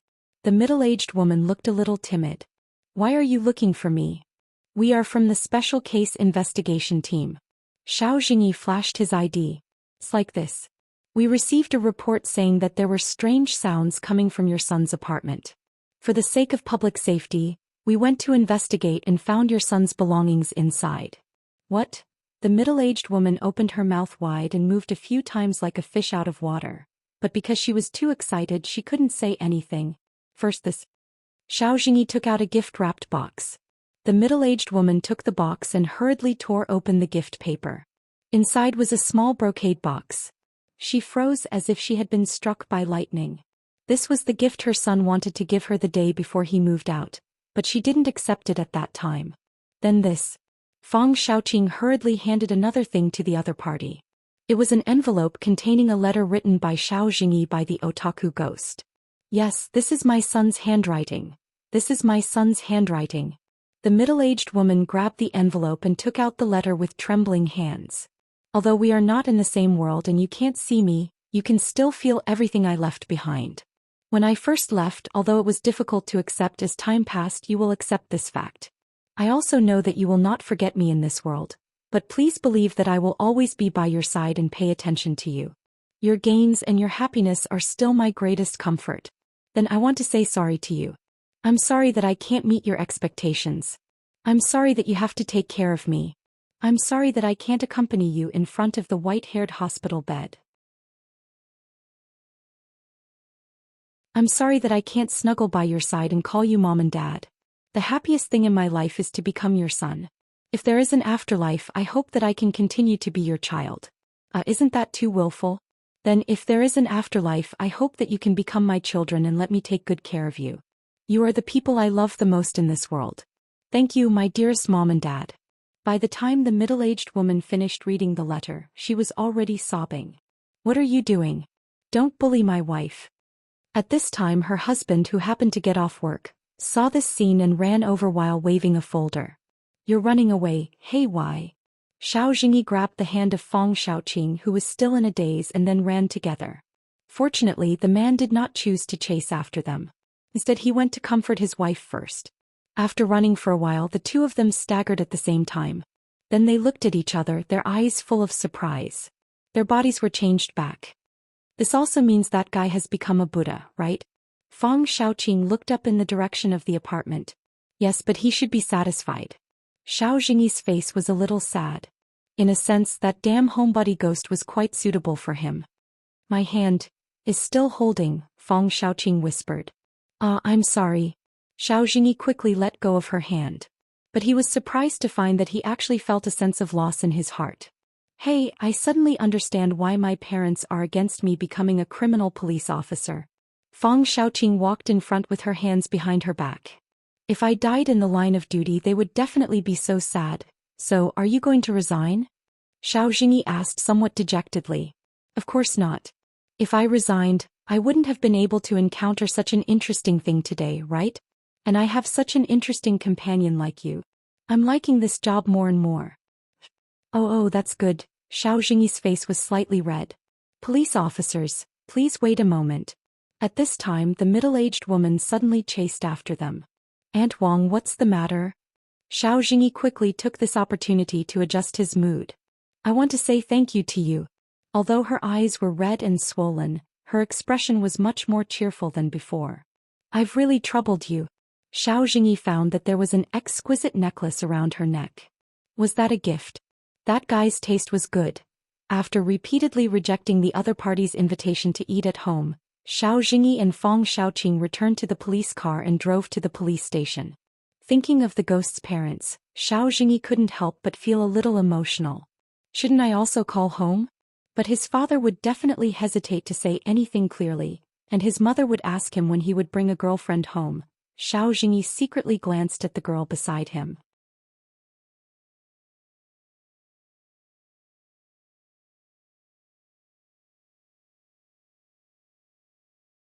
Chapter 63. It was about 3 days before Xiao Jingyi's body began to emit a sour odor. The Bailu Temple's main hall was finally rebuilt. Su Xinxing sat cross-legged on the praying mat a little restlessly. Qin Xingyan sat respectfully beside him. Jasmine, on the other hand, was not used to sitting cross-legged and had already slipped off somewhere. Xingyan has already told us about the little monsters at the foot of the mountain. I would like to thank you personally. The current Abbey Dean of the Bailu Temple thanked Su Xinxing once again. Su Xinxing, who did not know what expression to use, became even more uneasy. He felt that if he were to ask these Taoists when they would pay him, he would be beaten to death by Qin Xingyan. So he decided to use a silly smile to get away with it. I've heard from Xingyan why you're here. Faced with Su Xinxing's kind smile, the Abbey Dean felt that it was time to talk about something more practical. To be honest, we haven't done much research on spirit veins. After all, in the past there was plenty of spirit energy. Even without spirit veins, one could still cultivate. But in this era, the spirit energy has dried up. Even if we want to study spirit veins, we don't have the means and conditions to do so. This was like a laboratory. When they had enough funds, they did not want to commercialize a certain experimental product. When they were short of funds, they remembered that they still had that product, but they had no money to commercialize it. The current cultivation world of the Chinese Empire was in a similar awkward situation. However, although ordinary cultivators do not have the ability to sense and protect spirit veins, there is another kind of existence that can instinctively sense and protect spirit veins. Oh, so that's how it is. Su Xinxing crossed his arms and nodded seriously. Seeing his expression, Qin Xingyan, who had lived in Ying apartments for a while and knew a little about Su Xinxing, immediately felt that this guy did not understand anything. He was just trying to maintain his image as an expert and was subconsciously pretending to be cool. That was indeed the case. That's right, that kind of existence is. The Abbey Dean paused for a moment, then blurted out the name together with Su Xinxing. God. Fairy, I guess. Su Xinxing and the old man looked at each other. After a long while, Su Xinxing pretended that nothing had happened and said, Well, God. It's too late to change your mind now. Qin Xingyan finally couldn't help complaining with his eyes half opened. But our hero didn't care. He stroked his chin and said, But the earth god is also a god, right? Jiangjin clearly has a deity, so why hasn't the spirit vein improved? After all, the old Abbey Dean was old. Having experienced so many ups and downs, he was naturally more tactful. Different from the outspoken Qin Xingyan, he pretended not to notice Su Xinxing's pretentiousness and continued to explain in the slow tone of an old man, Then it may be that the land is relatively weak. His power is insufficient or his position is unstable. Oh, that guy is indeed quite weak. Su Xinxing thought back and realized that the earth god of Jiangjin couldn't last more than 10 seconds under his hands. That should be counted in. Then he carefully recalled that ever since he returned to Earth, it seemed that other than the old Abbey Dean in front of him who used the power of the entire White Deer Temple and the Crimson Heaven Mountain Vein to hold on for 30 seconds, nothing else could last more than 10 seconds in front of him. That's right. After all, in this era there are not many temples of the Earth God in the heyday. It's inevitable that the strength of this kind of deity will decline.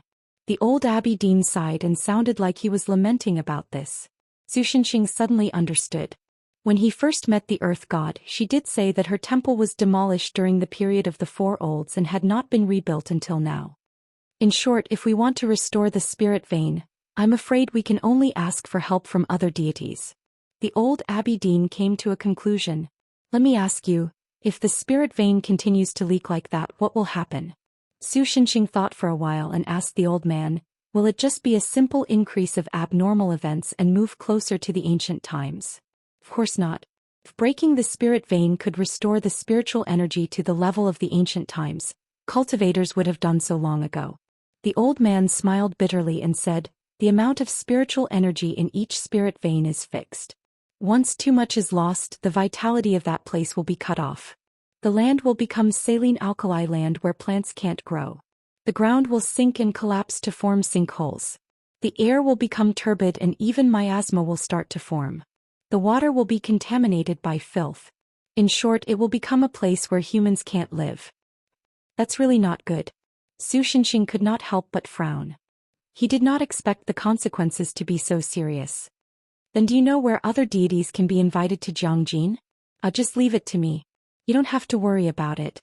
Actually, I don't know either. In this era, all the deities seem to have disappeared. It's already incredible that you can find a deity. You know, even in Crimson Heaven Mountain, where there's still some spiritual energy, there are no mountain deities anymore. The old man shook his head, but before Su Xinxing could show a disappointed expression, he waved his horsetail whisk and slowly said, "However, if you trust this poor Taoist has a way." "What is it?" Su Xinxing's eyes lit up and he asked hurriedly. "Since you can't find other deities, why don't you become a deity yourself, master?" The old Abbey Dean smiled calmly and told Su Xinxing and Qin Xingyan his idea under the dull eyes of the old Abbey Dean. It turned out that during the anti-Japanese war, Yun Guanyu, the Abbey Dean of Bailu Temple, once saved a strange person on the battlefield. After the man recovered, he gave Yun Guanyu a deity tablet. What was unbelievable was that the tablet contained the deity position of a god of war. However, the Bailu Temple was full of cultivators and did not have a deep understanding of martial arts. Occasionally, there were one or two people who were good at fighting, but they were far from being able to inherit the deity position. In fact, after a study by a group of senior officials of Bailu Temple, they found that in this era where spiritual energy was scarce, no one could cultivate to the level of inheriting the deity position through martial arts. It was not until Su Xinxing appeared out of nowhere and beat up the whole Bailu Temple for a groundless crime that the old men were surprised and doubtful at the same time. They also realized that Su Xinxing might be the only person in the world who could inherit the deity position. Later, the old Abbey Dean proposed to ask Su Xinxing to help those monsters move because he wanted to test Su Xinxing. If Su Xinxing forced those monsters to move by force, the Bailu Temple would not have taken out the deity tablet. But Su Xinxing didn't do that, although from a certain perspective he was even more overboard. All he did was scare the other party. Moreover, he didn't care about the gains and losses and sold the favor of all the demons to White Deer Temple. Compared with the deity tablet, which could only be seen but not taken, this favor was obviously more valuable. Therefore, after that, the senior officials of Bailu Temple unanimously decided to give the deity position to Su Xinxing. Anyway, their proud disciple Qin Xingyan lived in Su Xinxing's house. Maybe the deity position would be exported to the domestic market.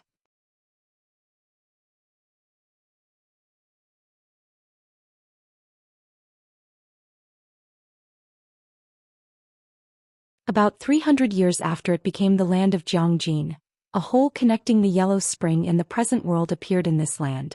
If it wasn't for the young daughter of a local great clan leader in Jiangjin who used her own body as a material to reenact the process of Nuwa mending the heavens to block the hole, I'm afraid that the things in the Yellow Spring who are extremely hostile to the living would have emerged. If that really happened, it wouldn't have been easy to deal with. However, because of that, a gap appeared in Jiangjin's spirit veins. Although I tried my best to repair it, at most I could only quietly maintain it in an undamaged state. Then more than 100 years ago, a lunatic appeared and opened the passage to the Yellow Spring again. However, before he could do anything evil, he was sealed by the temple master of the Bailu Temple at that time. With the help of his seal, the damage to the spirit veins wasn't to the extent that it couldn't be repaired. You should be clear about what happened after that. At this point, the Earth Loli seemed to be a little dispirited. She leaned on the sofa's armrest with a gloomy expression. It wasn't clear if she was thinking about those unpleasant things in the past. Su Xinxing crossed his arms and pondered. Although he had just returned to Earth and didn't have much self-awareness based on his experiences during this period of time, he was probably the strongest person on Earth and even in the solar system. However, the strongest didn't mean that he was omnipotent. For a problem like the current one, perhaps a person who was proficient in sealing techniques would be more useful than him, the savior who had punched the solar system and kicked the other world. Should he just cut off the Yellow Spring? If he was a little more serious, it wasn't impossible for him to use the Holy Sword. The problem was, who could guarantee that Jiangjin's spirit veins would be restored after the Yellow Spring was gone? Moreover, without the Yellow Spring, there might be even more serious repercussions for this world. It's a pity that Emoli isn't proficient in sealing. After pondering for a long time, he still couldn't come to a conclusion and could only sigh helplessly. As a former demon king, Emoli's magic leaned more towards combat and destruction. He also had a lot of support magic, but there were basically no sealing techniques. Olivia, the world that Su Xinxing had once saved, had a person who was proficient in sealing magic. Even the seal on Mo Li's body was developed based on the technique on the Holy Sword. However, the current Su Xinxing didn't have the ability to go to that world. If he randomly split the world open, the possibility of falling into a messy different dimension was higher. Speaking of which, the country in Centaurus seemed to have some strange techniques, but he still didn't have the means to contact them.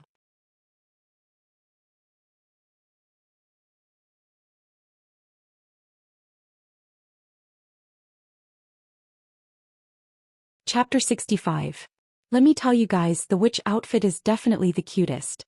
That dreamy combination of red and white is similar to a kimono, giving people endless room for imagination. At the same time, the trousers and skirt are completely different from ordinary skirts. Not to mention, there are two types of specialized tops that are exposed under the armpit and sleeveless. Not only that, there are also a lot of accessories such as coins, rice rope and cuffs. After the summer vacation, on the second day of school at Jiangjin University, Su Xinxing was baptized by Monkey as soon as he entered the lecture hall. He carefully avoided the other party's saliva, then asked the four-eyed class leader who was also being brainwashed, "What's wrong with this guy?" "I'm not sure, I think he saw a girl wearing a witch outfit when he was setting up a stall with his dad, then he became cute," the class leader answered weakly. Looking at his haggard appearance, he must have been brainwashed in the dormitory before coming here. Normally no one would wear a witch outfit. Is it cosplay? Su Xinxing asked curiously. "It's useless even if you ask me." The class leader shrugged. "I don't know much about this." Then even Monkey, who was still talking non-stop, stopped and looked at him with Su Xinxing with an expression that said, "Why are you still pretending at this point?" Although he always pretended to be a sporty and sunny youth in front of girls, the four-eyed class leader was actually an out-and-out otaku. Of course, he wasn't an otaku. Although he would investigate whether there were comic-cons nearby and actively participate, he wouldn't claim that a girl in a certain anime was his wife. Also, he was very interested in girls' breasts in real life, limit B and above. He was a person who yearned for a life of instant gratification, so he took the initiative to organize social events. Because of this, he always pretended that he wasn't an otaku at school. But don't even mention the people in his dorm. Even Su Xinxing knew what kind of person this guy was. Ahem, well, at least from my information, there aren't any comic cons near Jiangjin recently. The class leader pushed up the glasses on the bridge of his nose and said awkwardly, "That's strange. No one would wear that kind of thing in their daily life, right?" Su Xinxing said in disbelief. Even if it was the earth goddess Loli, she would still wear clothes that normal people would recognize when she was walking around the human world. Most of the time she would buy new games. Although it was still debatable whether or not the white shirt with the words "work is lost" written on it could be considered normal clothing. So no matter how he thought about it, it didn't seem right for her to wear a witch costume, right? What's the meaning of that kind of thing? Are you looking down on witch outfits? Monkey immediately stomped his feet. "Sorry, I'm a cute loli."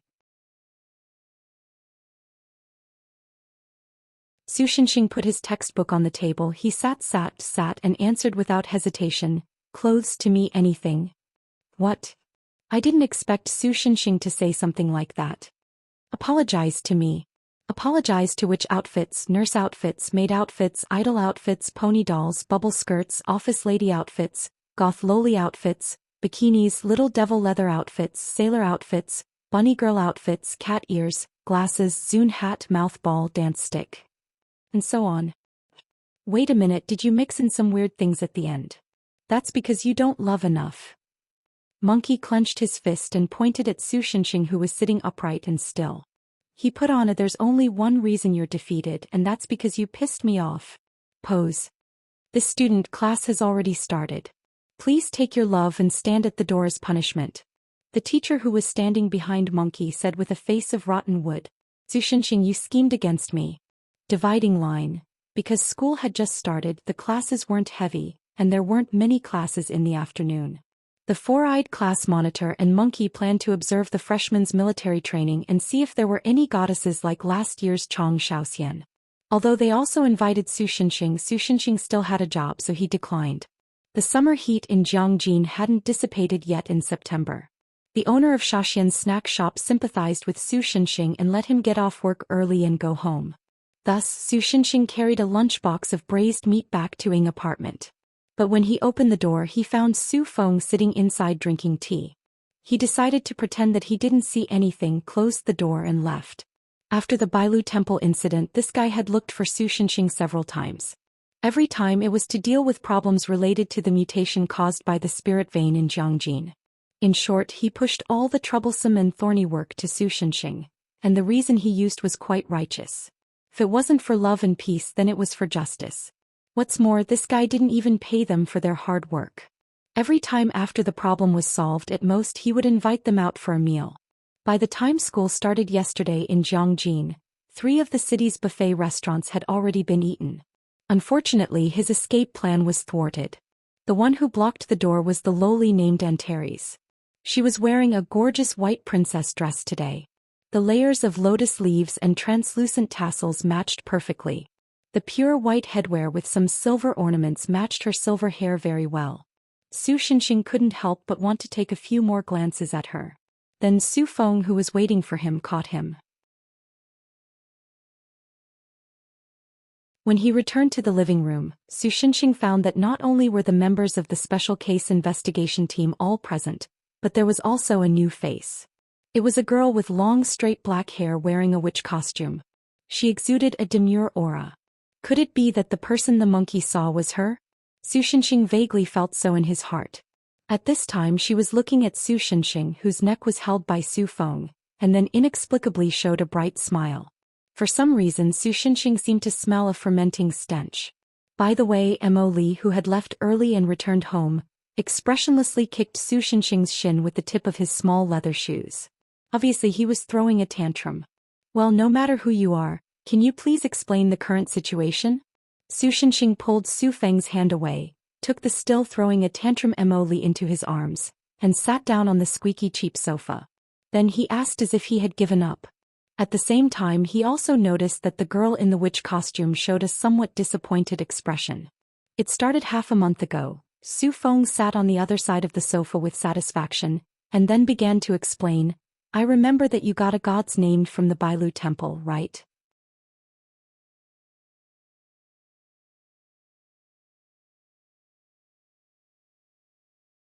Chapter 66. A god's name was the name of a god. It was the most important thing to distinguish whether a creature was a god or not. For example, Su Shenxing's current god's name was Green Spirit Nine Chi Demon Rinsing Lord. In the myths, it was an incarnation of the 5 elders of the 5 directions. It was also said that it was a clone of the Demon Rinsing Lord of the Big Dipper Purple Star.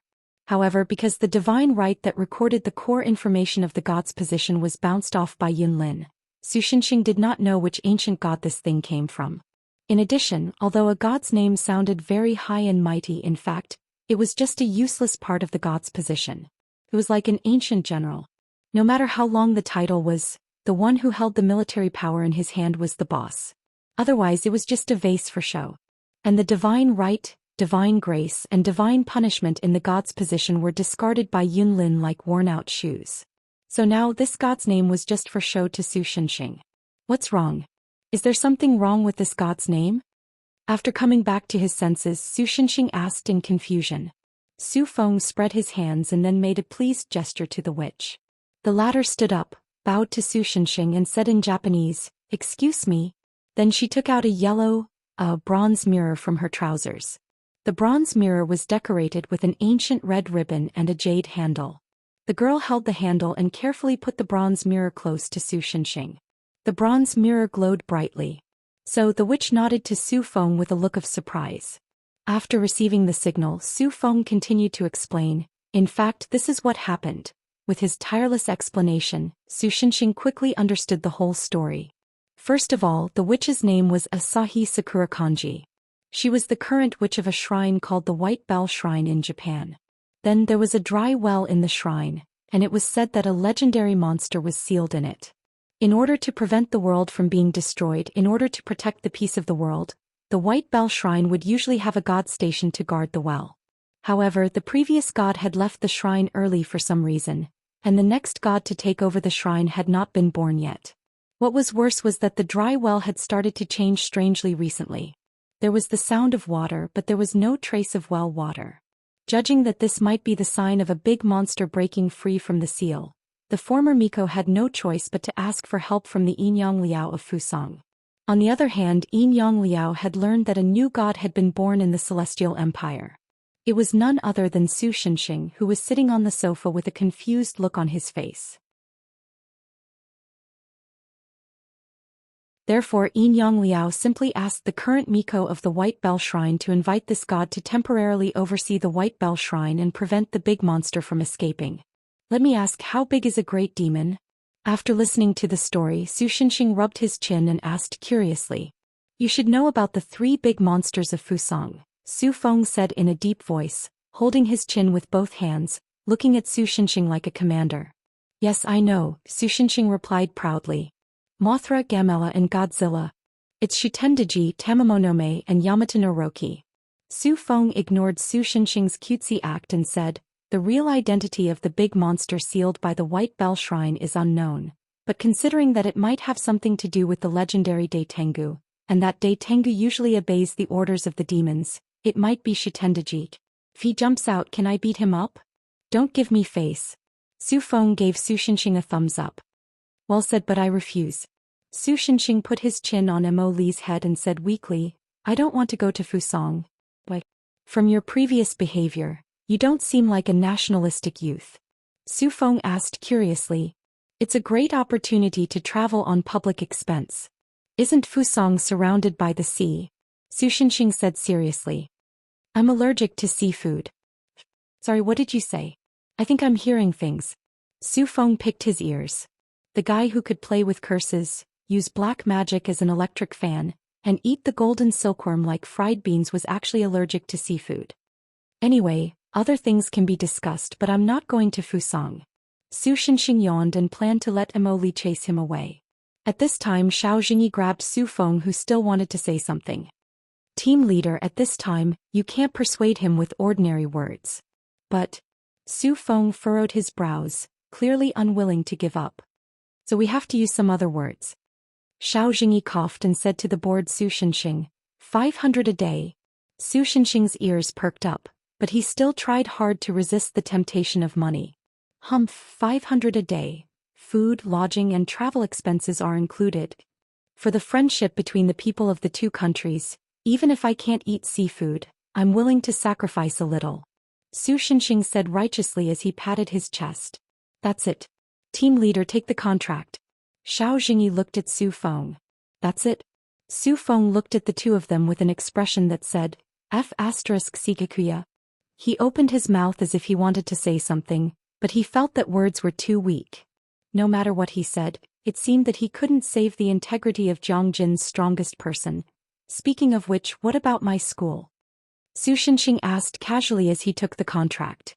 Just say that you're going to Fusang to participate in an international university exchange learning experience. The higher-ups of your school have already made a deal with us. Anyway, it will take more than a month for the next god to accept the White Bell Shrine, so just bear with it. Su Feng immediately explained, as for Japanese, we will arrange a professional Japanese teacher to give you an emergency tuition. I guarantee that you'll pass N2 in a month. There's no need for tuition. Language is not a barrier for me. As a hero, Su Shenxing had already received the blessing of all races, so as long as it was the language of intelligent creatures, he could understand it. Therefore, this guy could only fail advanced mathematics, but his English had already passed CT8. He waved his hand and casually flipped through the contract, but didn't find anything special. Oh, this time they actually came up with something like this. It's quite formal. After all, this time it involves a foreign country, so we need to be more formal, Su Feng explained casually. Su Shenxing nodded non-committally and then signed his name on the contract. Very good. Su Feng put away the contract with satisfaction, folded it into a paper airplane, added a layer of magic to it and threw it out the window. This contract would probably be sent to his higher-ups soon. Then he smiled and took out a copy of the contract, pointed at one of the clauses and said, Then, let's invite our god to try on women's clothing first.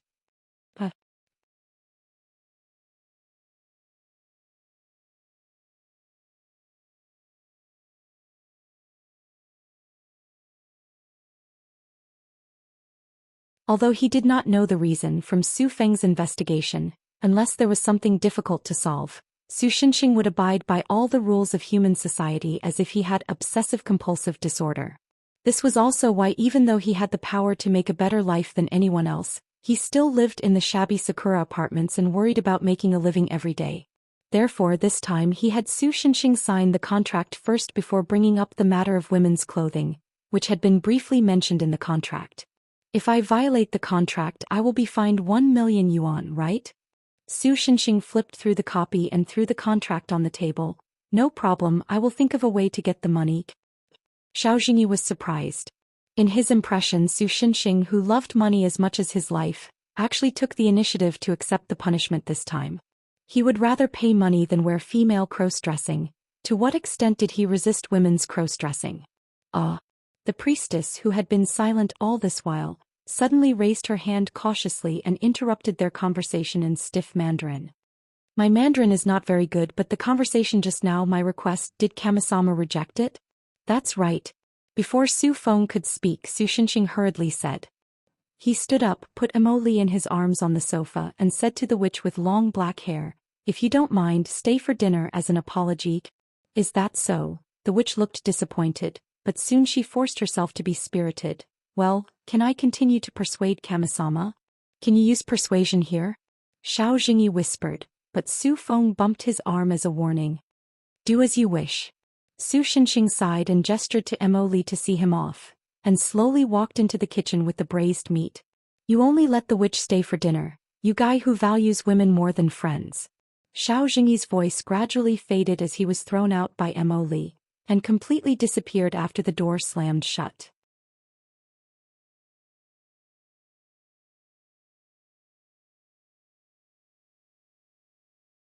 Chapter 68. Son, when are you going to bring a girlfriend back so I can be at ease? Outside the Jiangjin Train Museum, Monkey's father, Wu Xingbong, was leaning against his portable wonton stall and muttering to Monkey, who was cleaning up the plastic bowls. Okay, don't worry about it. Monkey waved his hand. Wait until I graduate from university, I don't have time right now. Hey, don't pretend. Who can you fool when you've been out of your mind for the past 2 days? Tell me, which girl have you taken a fancy to? The middle-aged balding Monkey's father laughed evilly as he inquired about his son's relationship situation. No, just a passing beauty. She's as pretty as a celebrity, how could she take a fancy to your son? Monkey took out a small folding stool, pulled it open and sat on it. You're already scared before it even starts.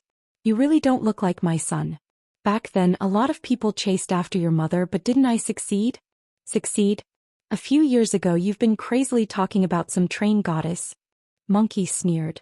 My mother was so angry at you that she went back to her grandmother's house. But you still haven't been able to invite her home. What do you know, that's because your mother is thin-skinned. I just need to say a few gentle words and she'll be back soon. Wu Xingbong's old face reddened. He was a bit embarrassed, so he simply chased Monkey away. Go find your passing beauty, don't disturb my business. Monkey vaguely muttered. Do you believe I'll tell my mother what you said?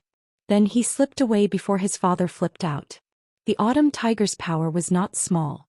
After running for a short distance, Monkey was already sweating profusely. Girlfriend, what he couldn't forget was naturally the girl in the witch costume he saw before. However, regardless of how high the chances of them meeting again were, even if they did meet, the other party was a school beauty on the same level as Songyu. For an ordinary person like him, being a spare tire was already the most he could do. After calling the class leader, he realized that his dorm mates were all trying to hook up with the juniors in military training and no one was paying attention to him. Although it wasn't a bad choice to hook up with someone, Monkey still decided to be merciful and go to the internet cafe to play League of Legends by himself to give his brothers a chance to develop. Otherwise, if someone as handsome as me goes, they won't have a chance. After muttering some self-comforting words, Monkey entered the city's park, intending to take a shortcut to the internet cafe that he frequented. As the autumn wind blew, countless withered leaves fell to the ground. In this yellow-green rain, the monkey once again encountered that unforgettable figure. She was still wearing the red and white witch dress. She looked up at the sky in a daze, her melancholy expression making one's heart ache. Monkey was completely stunned by this beautiful scene that resembled an oil painting. He was in a daze for a long time before he came back to his senses. He gritted his teeth and walked over. Miss. But when he opened his mouth he realized that he didn't even know what to say at this time. However, his voice still brought Asahi Sakurakanji back to reality. She looked at Monkey, then covered her mouth with both hands and said in surprise, "Ah, you're the kind-hearted person who gave me directions that day." When Asahi Sakurakanji took the plane to Jiangjin, she was vexed for a long time because she didn't know where the police station was. Fortunately, she met Monkey after leaving the airport and he gave her directions. That was how she arrived at the police station safely and found Su Feng and the others. It was also because of this that Monkey had such a deep impression of her. If he had really just caught a glimpse of her on the road, how could he not forget her to this extent? "You actually still remember me." Monkey was a little flattered, and a nervous smile involuntarily appeared on his face. "Sigh, it's because it's rare to see such a kind-hearted person like you." The girl smiled, then became vexed. "I don't know why, but recently the men I meet always want to strike up a conversation with me. Of course, that's because you're too cute." Monkey thought in his heart. I think you seem to be vexed about something." He mustered up his courage and tried his best not to let her see any clues on his face. He pretended to casually ask, "Maybe I can help. After all, I've lived in Jiangjin since I was young." "Really?" the girl said in surprise. "That's great." Then she shyly said, "Actually, I came to Jiangjin to find a guy." Monkey seemed to hear the sound of his heart breaking. "Wait, don't be anxious. Maybe they don't have a purely heterosexual relationship." He desperately comforted himself in his heart. "I've always been looking forward to going back to Japan with him." Cough cough. Monkey tried his best to suppress the urge to vomit blood.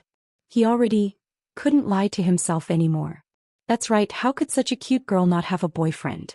But he rejected me and even said that he wanted to solve the problem with money." What kind of development is this? What the hell is with money? Is that guy a scumbag? Su Shenxing, who was working at Shaxian's snack shop, sneezed. "But no matter what, I want him to go back with me." What a loyal girl. He even gave up on such a good girl. That guy is indeed a scumbag. Shaxian's shop manager.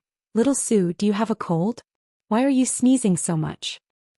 So if it's possible, can you give me some advice?" Asahi finished speaking in stiff Chinese and looked at Monkey with a hopeful gaze. "Wu, don't look at me with such sparkling eyes. Calm down, the beast in my body." For some reason, Monkey's brain turned into a Chunibu mode. "Actually, when it comes to love, you have to enjoy the process." Monkey tried his best to comfort her.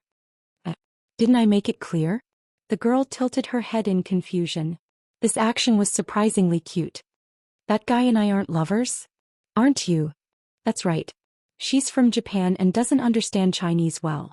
It's normal for her to have some ambiguities." Monkey's mood inexplicably lifted. "I still have a chance. I can't laugh, I can't laugh, I can't laugh." Monkey tried his best to make his expression look more normal.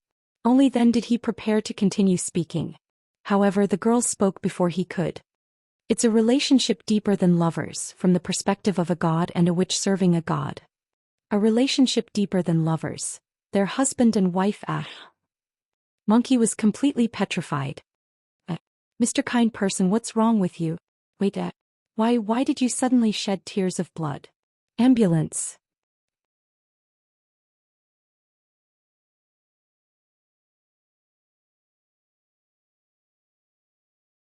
Chapter 69. Hey, what's wrong with Monkey today? When Su Shenxing came to the lecture hall, he found Monkey like a corpse, lying in the last row of the lecture hall with a burnt look. Speaking of which, he didn't skip class even though he was in such a state. In a sense, this guy was quite serious. I'm not sure. The four-eyed class monitor also had a helpless look on his face. He's been like this since he returned to the dorm yesterday. No matter if it's introducing him to girls or inviting him to play games at the internet cafe. He's not even interested in our latest and censored side dish. He's seriously ill. The four-eyed class monitor was quite concerned about his roommate and seemed to be quite worried about Monkey's symptoms. "This dead fish look is just like, I finally met my goddess and my goddess is unexpectedly kind and easy to talk to. But before I could confess to her, she already has a boyfriend, and when I finally find out that it's not her boyfriend, I'm relieved to be told that they're already husband and wife." Su Shenxing sighed and said casually, "Puke wah. Monkey is vomiting blood." Medic. We don't have this class committee. Wait brother, don't die. You haven't given me the 30G of porn we agreed on. Breathing is already out of options. Looks like we can only do CPR. As soon as he finished speaking, the class immediately returned to a pin-drop silence. Why don't you guys save me? The monkey roared as he shed tears of blood. The commotion lasted until the lunch break. Because there were still classes in the afternoon, Su Xinxing couldn't go back to the Ying apartments. However, spending the least amount of money to eat in the school cafeteria was one of the great pleasures of his life, so it wasn't unacceptable that he couldn't go back. Don't you think the hallways are too quiet today? The four-eyed class monitor muttered as he packed up his textbooks. Did the Chong Shaoxian pass by here? Only that extremely beautiful junior sister of his could create such an effect of complete silence when she passed by. Maybe the other classes have already finished their classes. Su Xinxing didn't comment. Then the door of the classroom opened, revealing the red and white clothes outside. The entire classroom was silent for a moment, and then the students began to whisper to each other. It's a witch. There's actually someone who wears this kind of clothing on a daily basis. But why does it feel so fitting? What a beauty. Is she a student of our school? I haven't seen her before. Is she looking for someone? The girl's gaze swept through the crowd and landed on Su Xinxing, whose mouth was twitching incessantly. She revealed a brilliant smile. Lord Xinxing, I've brought you a bento. Everyone was in an uproar. Before Su Xinxing could think about how to respond, Monkey behind him had already strangled his neck. Is it you? Asahi girl's beloved wife's bento was made for you. When he thought of how he had to teach the young girl how to please boys while his heart was bleeding yesterday, Monkey couldn't help but be filled with killing intent. Of course, it was completely useless to Su Xinxing. Because he was afraid of hurting the monkey, he did not dare to struggle. He could only use the monkey as a necklace and stand up. But when he reached this step, Monkey let go of his hand. Aren't you coming with us? Su Xinxing turned around and asked curiously. Go your ass, I'm not going to look for trouble. Monkey recalled the serious expression on the girl's face when she was taking notes yesterday.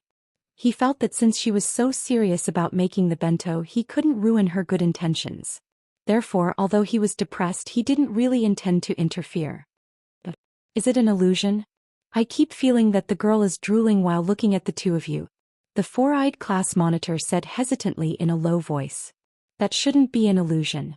Unfortunately, after interacting with each other for the past few days, Su Xinxing understood that this Asahi Sakurakanji classmate was an out-and-out rotten girl, and had no interest in normal male and female relationships at all.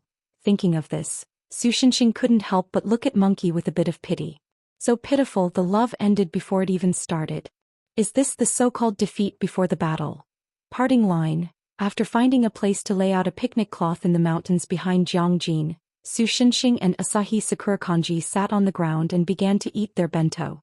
To be honest, Miss Witch's culinary skills were a little worse than Su Xinxing's, probably at the level of an ordinary family's home-cooked food. However, the bento was obviously better than Su Xinxing's, because Su Xinxing basically knew celestial cuisine, which was the type of food that was greatly reduced when it was cold. The two ate in silence. In the end, Su Xinxing couldn't help but ask, why do you want me to go? In fact, as long as we think of a way and have some tricks up our sleeves, we might be able to hold on until the next god takes office, right?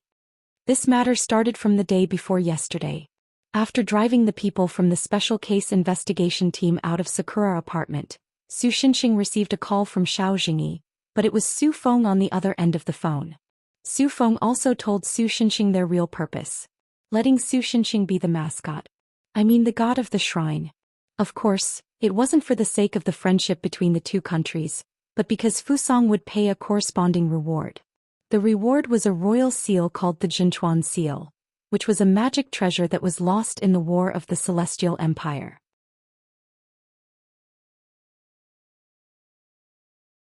At this time, the seal was placed in the White Bell Shrine to suppress the dry well. This was also the reason why Asahi Sakurakanji, as a witch, could come to Jiangjin regardless of the abnormality of the dry well. However, the magic treasure without an owner had limited effectiveness and couldn't last for too long, so Su Xinxing's cooperation was needed. It was also worth mentioning that the seal seemed to be effective in dealing with the leakage of spiritual veins. Su Feng had already discussed with the higher-ups, and if they could really get their hands on it, they would place the seal in Jiangjin to stabilize the spiritual veins. This was also what Su Xinxing was struggling with recently. If he didn't go, he would feel guilty. If he went, he really couldn't accept cross-dressing, because the next god is too young. If it's possible, we plan to let her learn the behavior and unique temperament of a god from you. The girl whispered. My behavior is no different from that of an ordinary person. What kind of unique temperament does a god have? Su Xinxing asked curiously. Oh, the feeling of being superior. Look, humans are like garbage. Something like that. Ah, I also like that animation very much.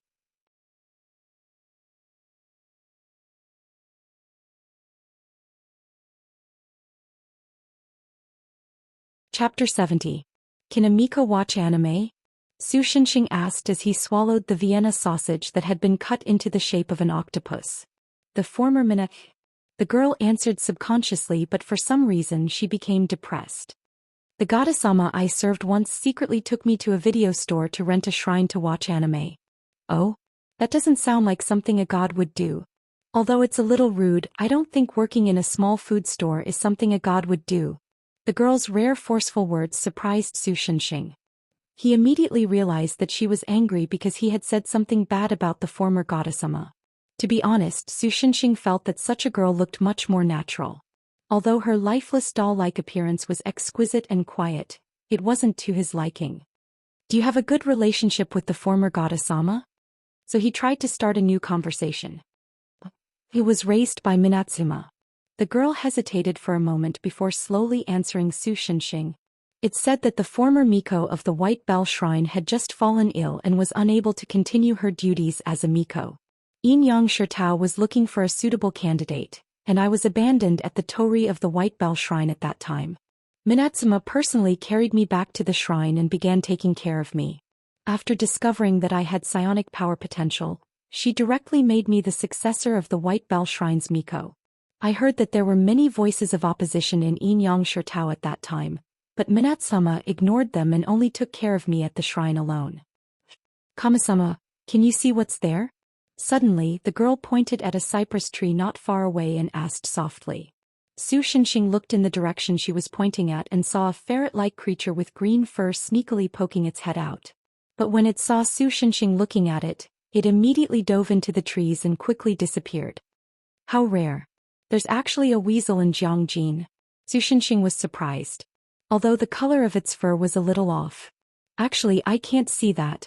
At this time, the girl hugged her knees and forced a smile. My psionic power is very weak. It's even between having and not having it at a very ambiguous level. It's fine if it's someone like Minatsuma who deliberately reveals her body to me, but for ordinary demons I can only vaguely see a blurry shadow at most. Yin Shirtao sent people to the shrine several times over because of this matter, hoping that Minatsuma could replace me with a more capable Miko. But it's because most people can't see Minatsama, there's quite a bit. Well, it's because most people can't see Minatsama, that's of, and even the various commercial streets. Of that time. Of the time, that time.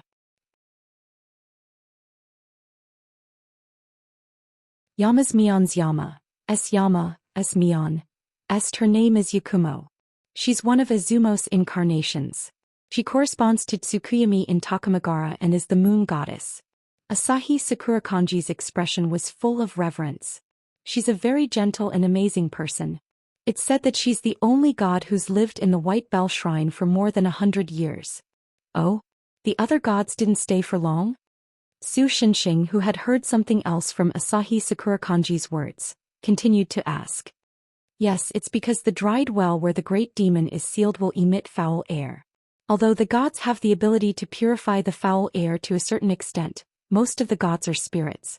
They are more likely to be eroded by the foul air than humans with physical bodies. The longer they stay near the dry well, the greater the impact of the foul air on their bodies. So many gods don't stay in the White Bell Shrine for too long. As if afraid of scaring Su Xinxing, the girl hurriedly added, but Kamisama, you have a physical body, so the foul air's ability to invade you is not strong. And I heard that you can also make jewelry that can resist the foul air, so don't worry about it. She should be talking about Xiao Jingyi's 50 cents bracelet +1 and Feng Xiaoqing's thousands of gold necklace +1. Su Shenxing thought silently in his heart. Indeed, he really didn't care about the foul air. No matter how strong the foul air was, could it be stronger than the various radiation of the interstellar weapons in Centaurus? After all, Su Shenxing was a man who could run naked in space after a war, because his clothes were accidentally burned when he fell into a star. In that case, why did she leave the shrine? Sorry. After asking this, Su Shenxing realized that he seemed to be too careless. Since the foul air could corrode a god's body, the reason why she left was most likely because the corrosive effect had reached its limit. This matter must have been a big blow to the girl who regarded the god as her mother. Now he casually said it was undoubtedly rubbing salt in her wound. "Oh, it's fine. You don't need to apologize," the girl said with a wry smile. She hesitated for a moment before continuing. "Actually, I'm not sure why Minamihima left the shrine. It's as though she suddenly vanished. From one day onwards she never appeared again. If it was a Miko with a stronger psionic power, they might be able to discover some clues, but At this point the girl could no longer continue.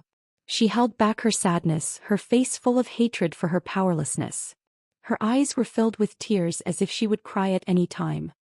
Su Shenxing sighed silently and stroked the girl's hair as a comfort. Then he folded the empty lunchbox again. I'll clean this up." The girl sniffed and said with a nasal voice. "I'll return it to you after I wash it." Su Shenxing put away the lunchbox without a care. He stood up, patted the grass off his body, and took 2 steps towards the classroom for his afternoon class. Then he stopped and said slowly, "I'll say this first. I won't agree to go to Japan just because of a tragic story. You better not have any strange expectations." "Yes, I understand." The girl wiped her eyes and once again revealed her standard smile. "Thank you for listening to my complaints. I feel a lot better after saying everything." Su Shenxing snorted and quickly left, leaving the girl staring at his back.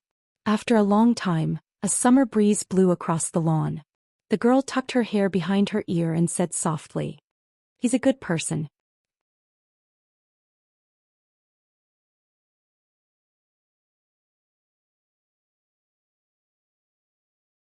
Chapter 71. As soon as class was over, Su Shenxing quickly left the classroom before he was surrounded by other male classmates, mainly single dog groups, to interrogate Asahi Sakura Kanji about his relationship with him. He easily got rid of his pursuers and returned to Sakura's apartment.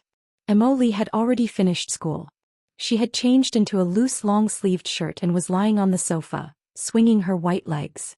The hairband on her blonde hair had already been taken off, and her long hair was like a golden shawl draped over her shoulders and fell onto the sofa.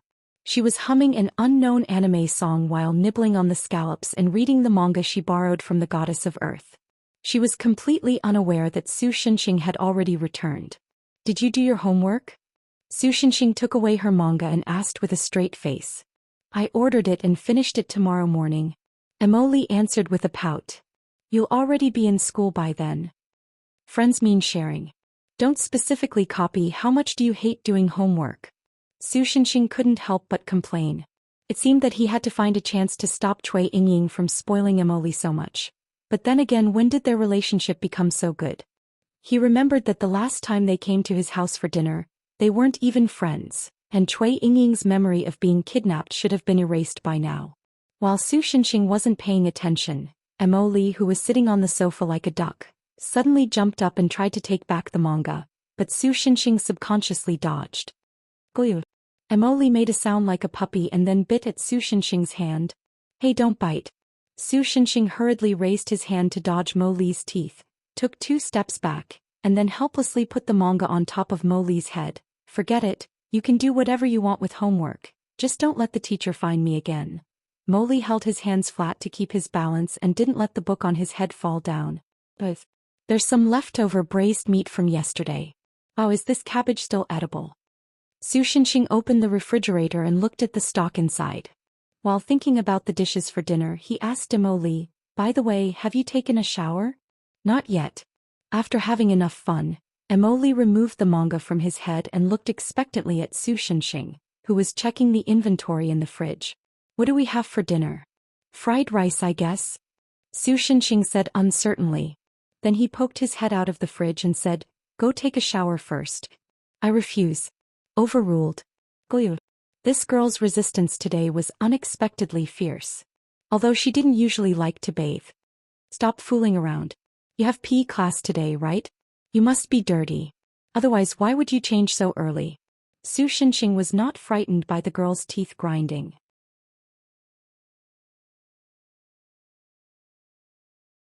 Instead, he suppressed it with an even stronger housewife's temperament. If you don't do as I say, Jasmine covered her ears as she sat on the sofa, pretending not to hear anything. But with the Demon King's hearing, he could hear Su Shenxing's words even if he covered his ears with both hands. The girl didn't care about Su Shenxing's threat at all. If he didn't let her use the computer, she could go to Earth God Lowly to play. If he didn't let her eat snacks, she could get them from Cui Yingying. Even if Su Shenxing used violence to force her to take a shower, she could still escape if she struggled with her life. Unless Su Shenxing ignored the safety of the Earth and seriously tried to catch her. The latter wasn't good at searching, so she just had to hide carefully. She had a chance of winning. The current Emily was invulnerable. The little girl was full of confidence in her resistance plan. Yes, although she was defeated by Su Shenxing, who was the savior of the world, she was no longer the same person. This time she absolutely had to. I'll put a lot of green peppers in every meal you eat. I'm going to take a shower. The Demon King gave in. Our savior defeated the Demon King once again. In short, Emily took a change of clothes and staggered toward the bathroom looking listless. Suddenly, as if she thought of something, she ran to the kitchen and pulled the corner of Su Shenxing's clothes, who was about to cut the cabbage into shreds. Hot spring, I want to soak in it today. Hot spring? That's really sudden. What's wrong? Su Shenxing handed the kitchen knife to the ghost spirit floating on the side. After instructing it to continue cutting the cabbage, he wiped his hands on the apron and took it off. I haven't soaked in it for a long time. I miss it. Emily continued to be expressionless and answered concisely. Are you angry, Emily? I was born with facial paralysis. Liar, this girl's facial expressions were obviously very interesting. However, Su Shenxing decided not to expose her. Speaking of which, we haven't been to the hot spring since Qin Xingyan came here. Since this is a rare opportunity, let's go. As mentioned before, Sakura Apartments actually had its own hot spring in the basement. However, the temperature of the hot spring was extremely high. If an egg was put in, it wouldn't be a hot spring egg but a boiled egg. In addition, it could provide natural heating service for Sakura Apartments in winter. In summer, in order to prevent the temperature in the apartment from rising further, Emily basically used a barrier to separate the hot spring from the main body of the apartment. However, if Emily wanted to break the barrier, she needed to draw magic power from Su Shenxing. Therefore, she needed Su Shenxing's permission to soak in the hot spring in summer. After Qin Xingyan came to Sakura Apartments, the two of them basically didn't go to the hot spring.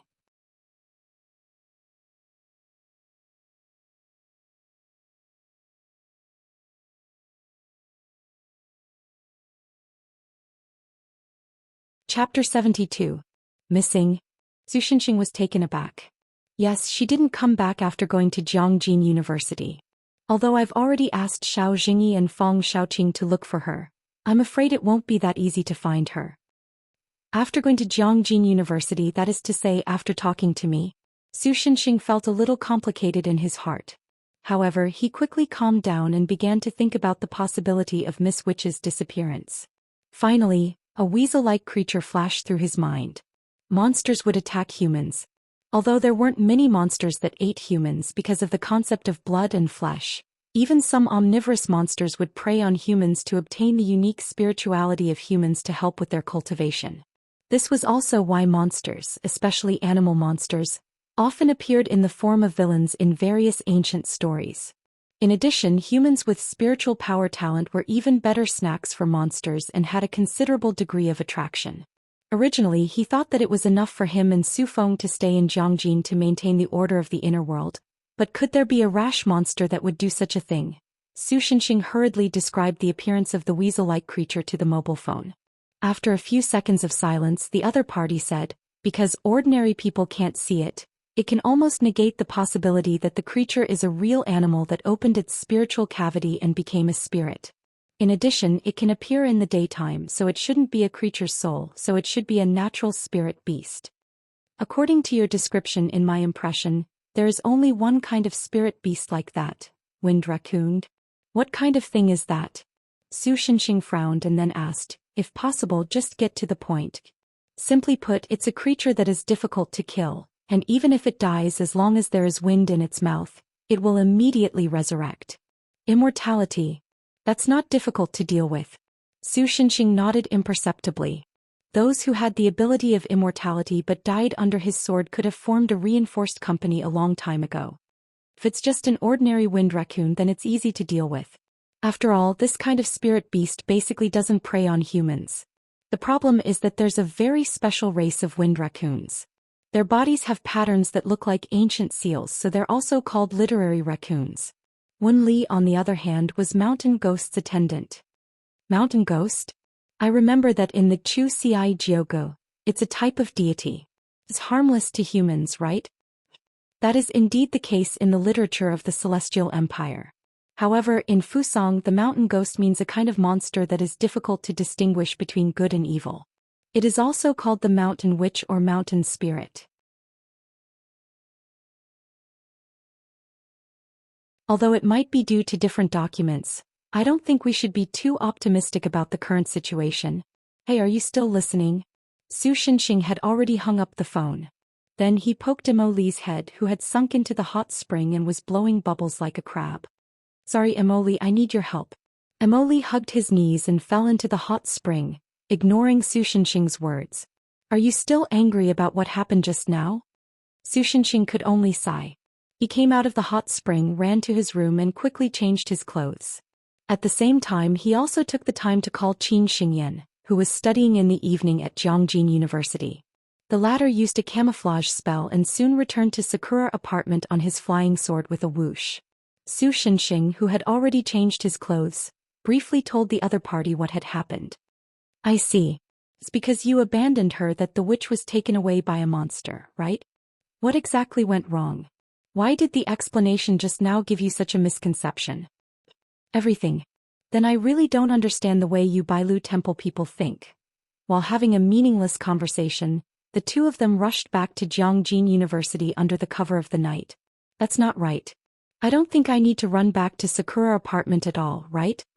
Qin Xingyan, who had returned to school, suddenly realized. It's too late to complain now. Hurry up and help me find her. After dispersing his spirit ghosts and searching everywhere, Su Shenxing ran towards the back of the mountain without looking back. Why are you going to the back of the mountain? Qin Xingyan asked curiously.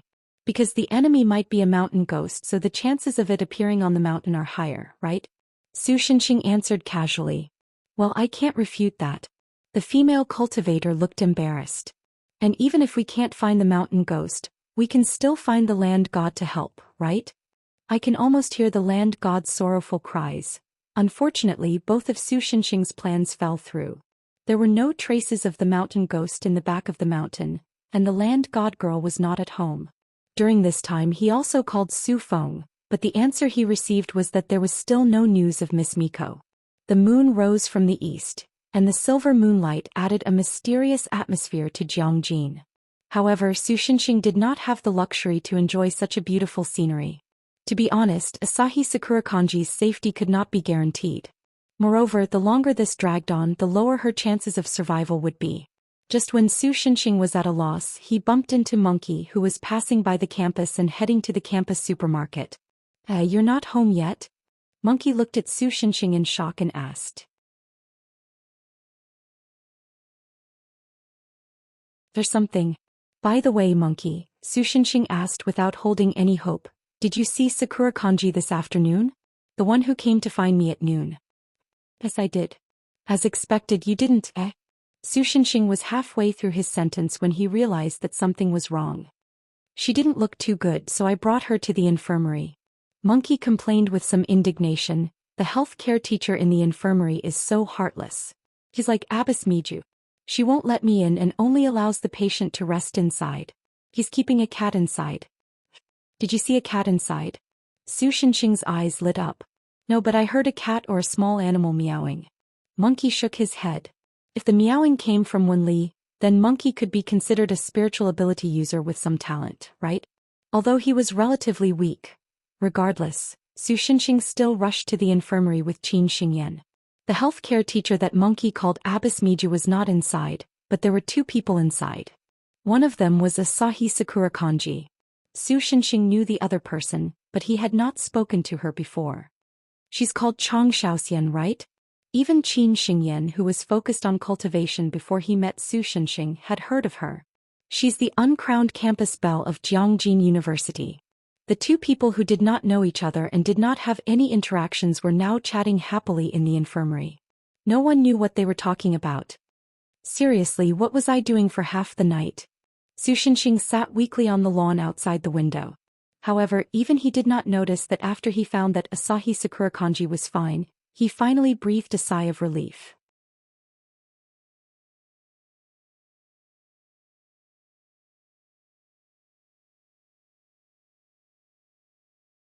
Chapter 73. Since Qin Xingyan did not find any traces of monsters in the infirmary, and Su Shenxing was not interested in the conversation between the girls, after confirming that Miss Witch was fine, he went to the criminal police force to beat up the startled Su Feng. After that he went home to eat and sleep. By the way, due to the sudden incident, the dinner that was supposed to be made after the hot spring was left unfinished. In the end it was the ghosts that finished it. Although Su Shenxing knew that there was no need to expect too much from a group of 5- or 6-year-old kids, when he saw the half-cooked strange fried rice, the corners of his eyes couldn't help but twitch. After discovering this, Emily snuck out of Sakura's apartment. No one knew if he went to find Cui Yingying to eat or if he went to harm Earth God Loli. In short, after Su Shenxing finished the fried rice with a pale face, he could only hold his stomach and go back to sleep. Dividing line. This is probably a dream. Su Shenxing thought to himself as he looked at everything in front of him from a first-person perspective.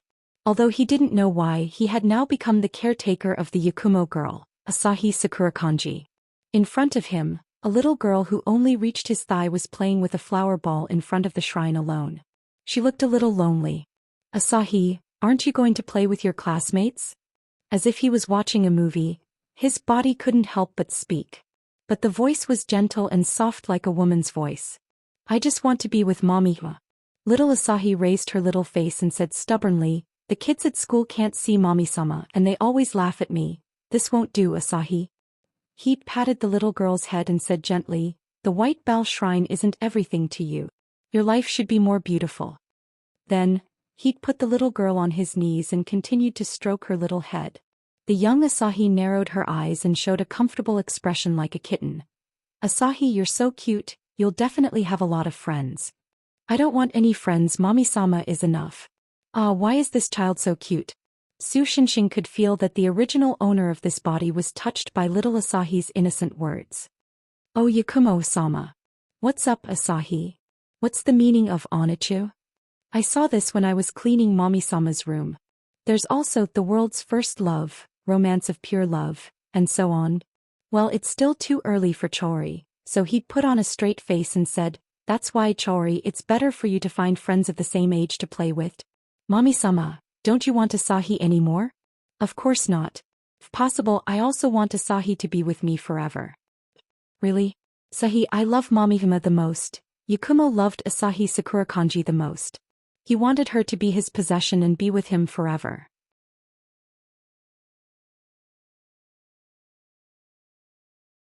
Even if he had to split his godhood and make her his subordinate god, it wouldn't be a problem for them to enter Takamajahara together.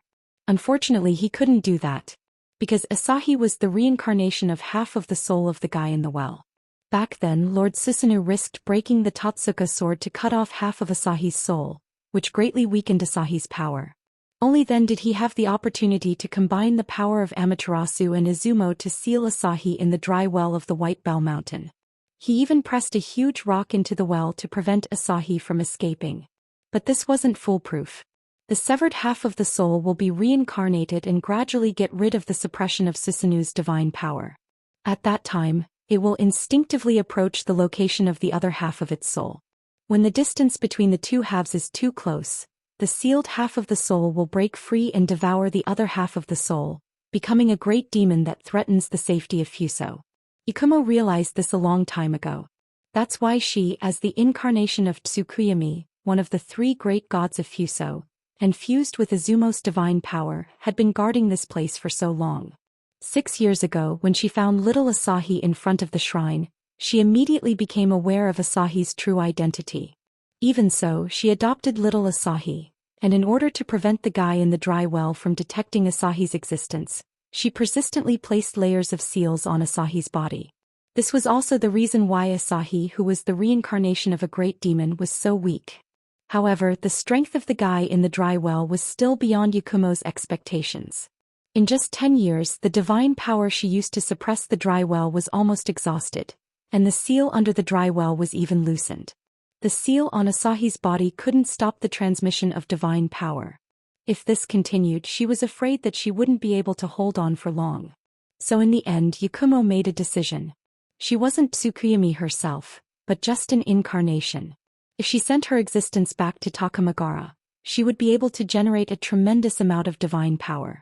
The only consequence was that from then on, there would no longer be a god named Yakumo in this world.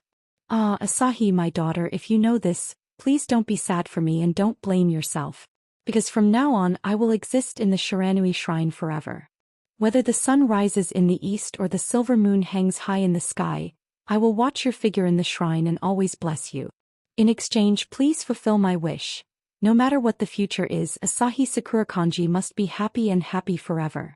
In the end, I'm sorry for cultivating you into a Fujoshi.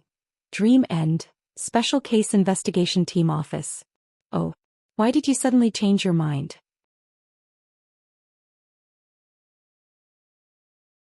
Su Feng, who had panda eyes, asked Su Xinxing in surprise, who was calmly drinking tea in front of him. Because there's no money. Su Xinxing honestly replied, if there's no way to make money faster, Emoli will accompany me to eat the northwest wind. Then women's clothing. Su Feng's finger tapped on the tea table. Don't even think about it, Su Xinxing said firmly. You want to make money, but you don't want to wear women's clothing. I'm in a difficult position. Su Feng said with a smile. I've checked, the Shiranui Girls' Academy is a private school for young ladies, right? Su Xinxing was already prepared. He methodically replied, in that case I just need to disguise as a student's bodyguard. Anyway, as long as I have a reason to enter the school, the rest is not difficult. Now, where would a student let you be a bodyguard? Su Feng pretended to be in a difficult position. So Su Xinxing moved to the right, revealing Mo Li, who was obediently eating donuts with Shinjuku. You're tuning in to the Romantic Tales YouTube channel. Don't forget to subscribe and join us on this journey to catch the most captivating stories.